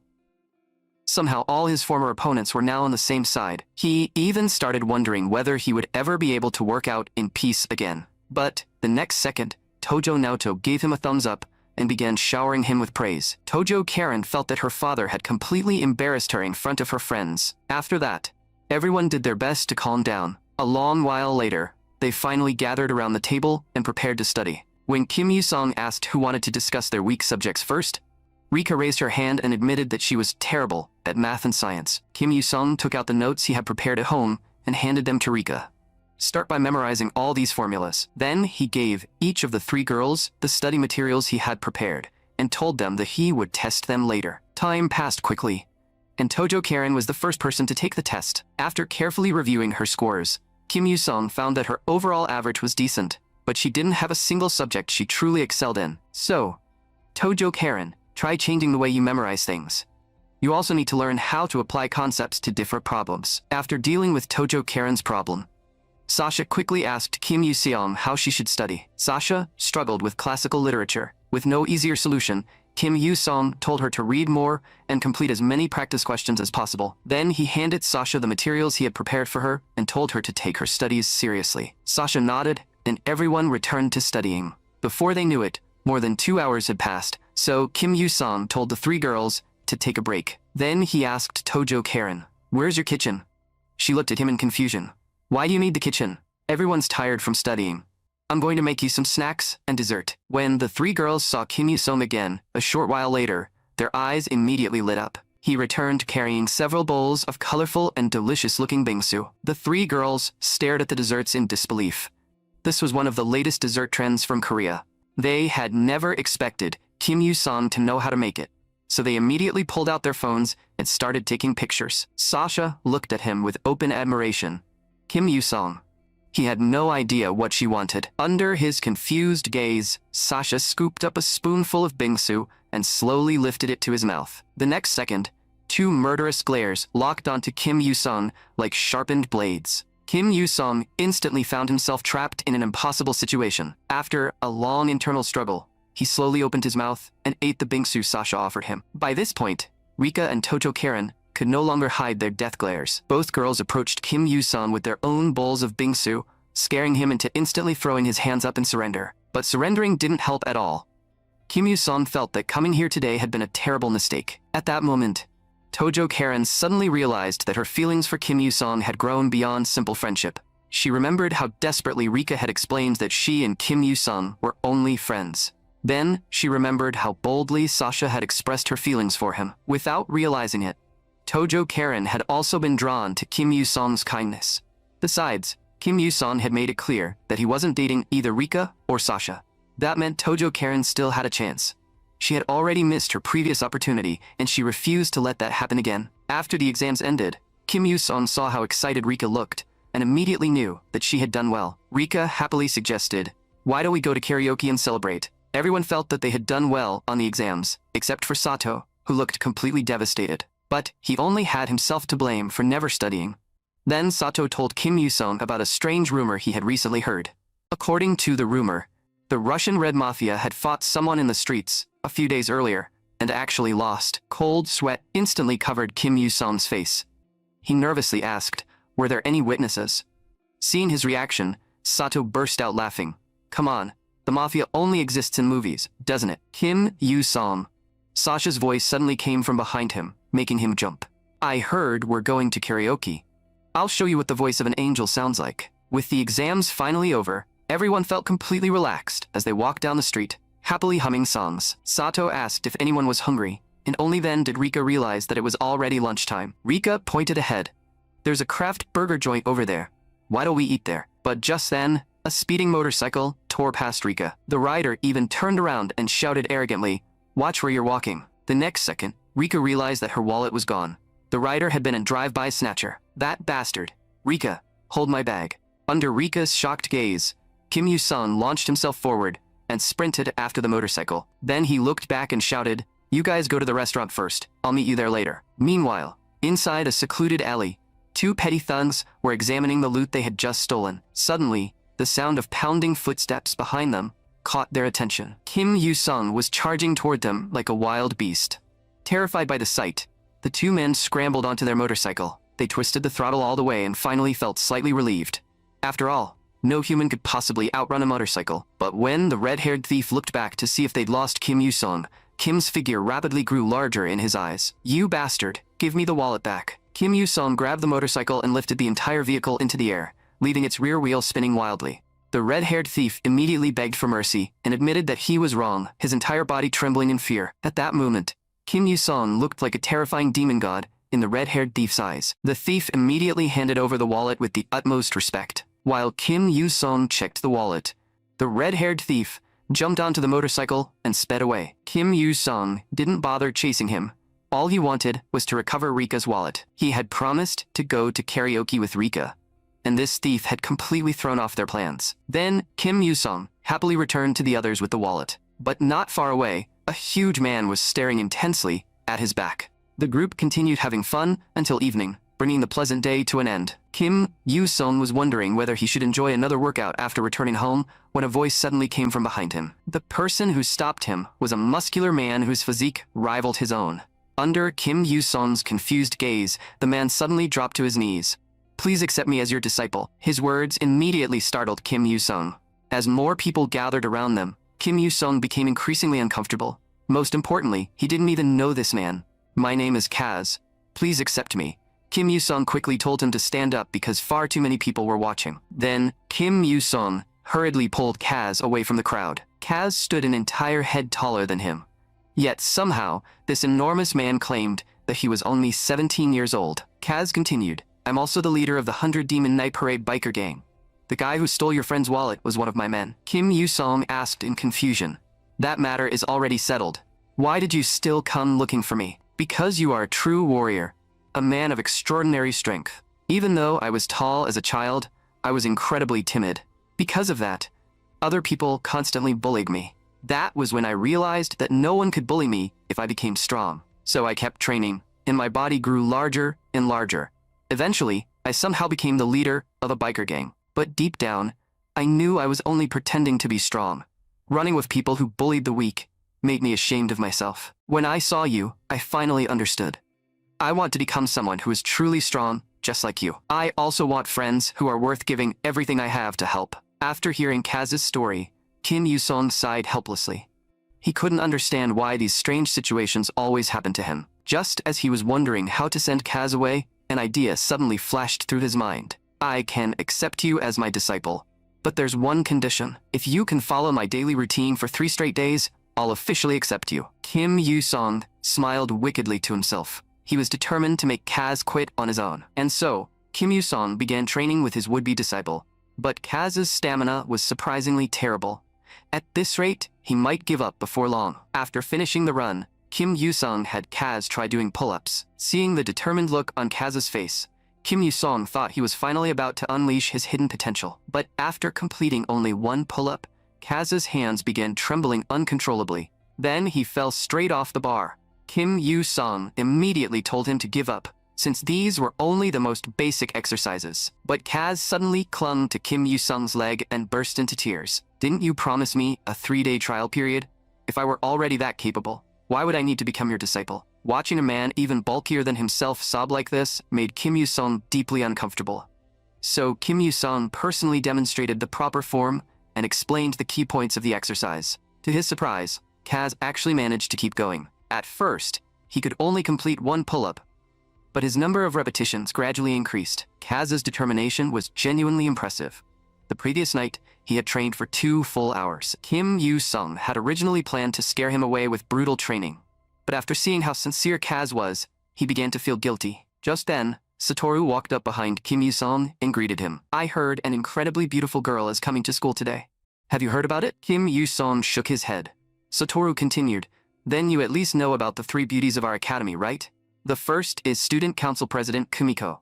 The second is Yukika, the captain of the Kendo Club. And the third is Minato Nao, the actress who's become incredibly popular lately. Kim Yu-song looked confused. Isn't she extremely famous? How does she even have time to attend our school? Don't worry about those details. Even you didn't expect an actress as busy as Minato Nao to make time for school, did you? Seeing Kim Yu-song's indifferent reaction, Satoru immediately became angry. I'm a VIP member of her fan club. I refuse to tolerate that dismissive attitude toward her. But Kim Yu-song had no interest in the actress, so he simply turned around and walked away. The scene shifted to the gym. Kim Yu-song brought Kaz inside. He introduced Kaz to Nakayama and asked if the young man could train there for a 3-day trial. Nakayama readily agreed. Of course. I'll do it for you. Besides, with a build like that, this guy has to be impressive. But Kim Yu-song felt that Nakayama's expectations were far too high. Sure enough, the moment Kaz started running, he complained that the treadmill was moving too fast. Kim Yu-song told him to press the stop button, but when Kaz pressed it, the treadmill suddenly slowed down, causing him to fall face first onto the belt. Seeing this, Nakayama felt that Kaz's huge muscular body had been completely wasted on him. When Kaz noticed that Nakayama looked ready to throw him out, he immediately did a sliding kneel and stopped in front of the gym owner. Kaz begged desperately while crying his eyes out, and Nakayama couldn't handle the sight. In the end, Kaz trained at the gym for the entire day, leaving him dizzy and seeing stars. Even so, he remained determined to become as strong as Kim Yu-song. After thinking for a moment, Kim Yu-song told Kaz that if he truly wanted to become his disciple, he had to leave the biker gang. If you can't even do that, I'll never officially accept you as my disciple. Those words made Kaz freeze, and his thoughts immediately turned to his family. His father had died when he was young, leaving his mother to raise him all by herself. When Kaz thought about it, he realized that he had never done anything to repay his mother. Master, you're right. Starting today, I'll step down as the leader of the 100 Demon Night Parade. But before I leave, I'll personally clean every piece of trash out of the gang. Kim Yu-song patted him on the shoulder with approval. Then make sure you keep giving everything you have during training. The next day, when Kim Yu-song arrived at the gym, Kaz was already drenched in sweat from training. Nakayama looked pleased as he told Kim Yu-sung, "This guy has some serious determination." Even while speaking to Kim Yu-sung, he continued reminding Kaz to control his breathing. "He has some strength, and plenty of guts too." Kim Yu-sung watched Kaz with an approving smile. This was exactly what he had expected. By the time the training session ended and they left the gym, Kaz's legs had completely stopped obeying him. Kim Yu-sung laughed and warned him that tomorrow was the final day of his trial, so the training would be even more brutal, and he'd better be ready. Then Kim Yu-sung unzipped his backpack. "I made you something to eat." Kaz had never expected a man as powerful as his master to know how to cook. "I made some extra. Take it home and share it with your mother." Tears immediately welled up in Kaz's eyes. He even dropped to his knees to thank Kim Yu-sung. Caught off guard, Kim Yu-sung hurriedly told him to stand up. Kaz firmly promised that he would endure every last part of tomorrow's training. As Kaz walked home, he knew he had found both a good big brother and a good master. Big brother. Suddenly, two badly injured men appeared in front of him. One moment earlier, Kaz had been hoping that no one from his old biker gang would come looking for him. The very next moment, trouble arrived. Before long, the next day came. Kim Yu-sung glanced at the clock on the wall. Kaz was late. Could he really be planning to quit on the final day? That didn't seem possible. Even if Kaz couldn't come, he should have called to explain. The entire day passed, but Kaz never showed up. Kim Yu-sung could only let the matter go. Apparently, taking on a disciple was over, and he could return to his peaceful life. Just then, a man stopped Kim Yu-sung and asked, "Excuse me, are you Big Brother Kaz's master? Something urgent came up today, so he sent me to tell you." Kim Yu-sung immediately realized that something must have happened to Kaz. When the man tried to leave, Kim Yu-sung quickly stopped him and demanded to know what had happened. The man's face was covered in injuries, giving Kim Yu-sung a very bad feeling. Meanwhile, the screech of brakes echoed outside an isolated warehouse. He finally showed up. The speaker was Mao, leader of the Demon Riders. Kaz stepped out of the vehicle with a club in his hand. "I heard you captured my men." "You mean your former men, don't you? I seem to remember that you already stepped down as their leader. We should thank you for leaving. Otherwise, taking them down would never have been this easy." The captured gang members apologized to Kaz. After all, they were the ones who had lured him into this trap. Furious, Kaz immediately charged forward. However, a blonde-haired man suddenly blocked his path. It was the former leader, Mido. "You damned traitor." Kaz tried to strike, only to realize that the muscle soreness from his training hadn't recovered at all. "Stop!" A powerful shout immediately drew everyone's attention. The warehouse doors slowly opened, revealing Kim Yu-sung standing in the entrance. The moment Kim Yu-sung heard that Kaz was in danger, he rushed over. When he saw the former leader, Mido, working with Mao, leader of the Demon Riders, Kim Yu-sung immediately realized that this had to be a trap designed specifically for Kaz. They knew that even though Kaz had stepped down as leader, he would never abandon his former men when their lives were in danger. Mao clearly didn't recognize Kim Yu-sung. He asked how Kim Yu-sung was connected to Kaz, but then suddenly pointed at him. "Wait, are you that legendary fighter everyone in the biker gangs has been talking about?" Kim Yu-sung looked confused because he had no idea who Mao was talking about. However, the situation was urgent. If they wanted to believe he was that person, Kim Yu-sung decided to play along. Perhaps because they had the advantage in numbers, Mao and his men didn't seem particularly afraid of him. Mao even invited Kim Yu-sung to join the Demon Riders and become his right-hand man. Kim Yu-sung could only sigh. After all, Sasha's father had once made him a similar offer. Mido, who had been fighting Kaz, was equally stunned by this unexpected turn of events. Kaz had already stepped down, so why had another man suddenly appeared to challenge them for the top position? When Kim Yu-sung still didn't answer, Mao demanded, "What are you hesitating for? This is your chance to become the strongest." Kim Yu-sung thought they were completely delusional. All you ever think about is expanding your gang and becoming more powerful. But what happens after that? Do you really think the government will just stand by and ignore you? Then we'll take down the government too. Kim Yu-sung couldn't help laughing when he heard that. "You people? Are you planning to fight guns and ammunition with your bare hands?" Once Mao realized that Kim Yu-sung would never join them, his attitude instantly changed. His men revved their motorcycles and completely surrounded Kim Yu-sung. Kim Yu-sung merely stared at them coldly, wondering how they could be foolish enough to challenge him. Just then, a red-haired man swung a chain at Kim Yu-sung, attempting to tie him up. Kim Yu-sung seized the opportunity and caught the incoming chain with one hand. He yanked it backward, immediately pulling the red-haired man off balance. Kim Yu-sung pulled again with even greater force, sending the man flying uncontrollably through the air. He then swung the man around like a weapon, knocking down everyone surrounding him. Within moments, the gang members were sprawled across the ground, groaning in pain. Mao couldn't believe that Kim Yu-sung was strong enough to swing a grown man around like a weapon. Kim Yu-sung suddenly turned toward the remaining men and said coldly, "Anyone with a death wish can come at me." The remaining gang members were terrified. However, they were too afraid to defy their leader, so they raised their wooden clubs and charged. One of the clubs struck Kim Yu-sung's arm and immediately snapped in half. That didn't even tickle him. Kim Yu-sung grabbed one man by the back of the neck with his left hand. At the same time, he seized another man with his right. Then he slammed their heads together with tremendous force. Mao couldn't believe that a human being was capable of such terrifying combat power. However, even Kim Yu-sung felt a headache coming on when he saw how many gang members were still standing. There was simply too many of them. Just then, Kaz defeated Mito and threw his club toward Kim Yu-sung. Kim Yu-sung immediately caught it. Now that he had a weapon, he no longer needed to restrain himself. With his overwhelming strength, a single strike was enough to completely incapacitate each opponent. Mao finally realized that his dream of building the strongest biker gang had been completely destroyed. He couldn't understand where a monster like Kim Yu-sung had suddenly come from. Unwilling to accept defeat, Mao suddenly twisted the throttle. When Kaz saw what was happening, he shouted for Kim Yu-sung to get out of the way. By the time Kim Yu-sung turned around, Mao was already charging straight at him on his motorcycle. With the motorcycle only inches away, Kim Yu-sung instantly sensed the danger. Caught off guard, he barely managed to extend both hands and stop the motorcycle dead in its tracks. Mao thought the sight before him was completely absurd. How could any human being be this powerful? No matter how hard he twisted the throttle, the motorcycle couldn't move forward even an inch. Kim Yu-sung had his relentless training to thank for that.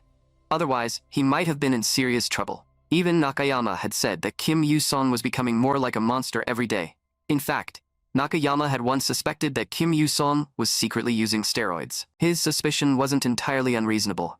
Ever since Kim Yu-sung took the pill Yukika had given him, he felt that his physical strength had truly reached an entirely new level. Because the attack had caught him off guard, Kim Yu-sung could only stop the motorcycle at first. Once he recovered, he unleashed his strength and lifted the entire motorcycle into the air. Everyone stared at the scene as if they were looking at an actual monster. Realizing that he had completely lost, Mao immediately began apologizing and begging for mercy. However, Kim Yu-sung had no intention of letting him off that easily. Every muscle in Kim Yu-sung's body tensed as he slammed Mao in the motorcycle into the ground. The tremendous impact sent Mao flying off the motorcycle. He collapsed helplessly onto the ground, with his fingers still trembling. His men completely lost their nerve and fled from the warehouse in a panic. Kim Yu-sung didn't bother chasing them. After all, the fight had already taken a great deal of effort. Kim Yu-sung removed Mao's helmet and discovered a large birthmark covering part of his face. That explained why Mao always wore a helmet. Perhaps he had always felt insecure about it. Kim Yu-sung then turned to Kaz and asked what he planned to do next. The members of the 100 Demon Knight Parade also looked toward Kaz, waiting for his orders. Kim Yu-sung smiled and shook his head. Apparently, some responsibilities could never be completely abandoned. Still, it proved that Kaz was a man who took responsibility for his people. As they left the warehouse, the sun was beginning to set, bathing everyone's faces in its warm light. Without looking back, Kim Yu-sung waved to Kaz, "Come back and train after you've taken care of everything." Kaz had assumed that he had completely lost his chance to become Kim Yu-sung's disciple. He never expected Kim Yu-sung to still allow him to continue training. A small smile appeared on his face. At lunchtime on Monday, students throughout the cafeteria were excitedly discussing something. Satoru pointed at a video on his phone with a look of complete shock. Ignoring all the people around them, he urged Kim Yu-sung to watch the video of a massive biker gang fight. Kim Yu-sung immediately frowned. Had his identity been exposed? Satoru explained that the video quality was blurry, but the man who fought like a god of war in the footage had single-handedly defeated everyone on the opposing side. Many students suspected that the man was Kim Yu-sung, because their powerful builds looked almost identical. Kim Yu-sung had no idea why there had been a security camera inside the warehouse. When Satoru questioned him, he gritted his teeth and pretended to know nothing. Satoru had no real evidence, so after questioning him for a while, he finally gave up. The two of them then quietly returned to eating their lunch. Suddenly, Satoru pointed into the distance. His finger trembled and his face turned bright red. The famous actress they had discussed earlier, Minato Nao, had finally come to school. Everywhere she went, Students stared at her with infatuated expressions. These hormonal teenagers had absolutely zero defense against a famous celebrity standing so close and personally greeting them. For some unknown reason, Minato now walked straight toward Kim Yusung and Satoru. Hello. It wasn't until Minato now stopped in front of him that Kim Yusung realized she was actually greeting him. Kim Yusung had never met her before, while Satoru was already staring at her with a completely love-struck expression. Minato now removed her sunglasses and smiled. May I sit here? Without waiting for an answer, she cheerfully sat down beside Satoru. Senior Kim Yusung, there's a favor I'd like to ask of you. Kim Yusung froze. How did Minato now know who he was?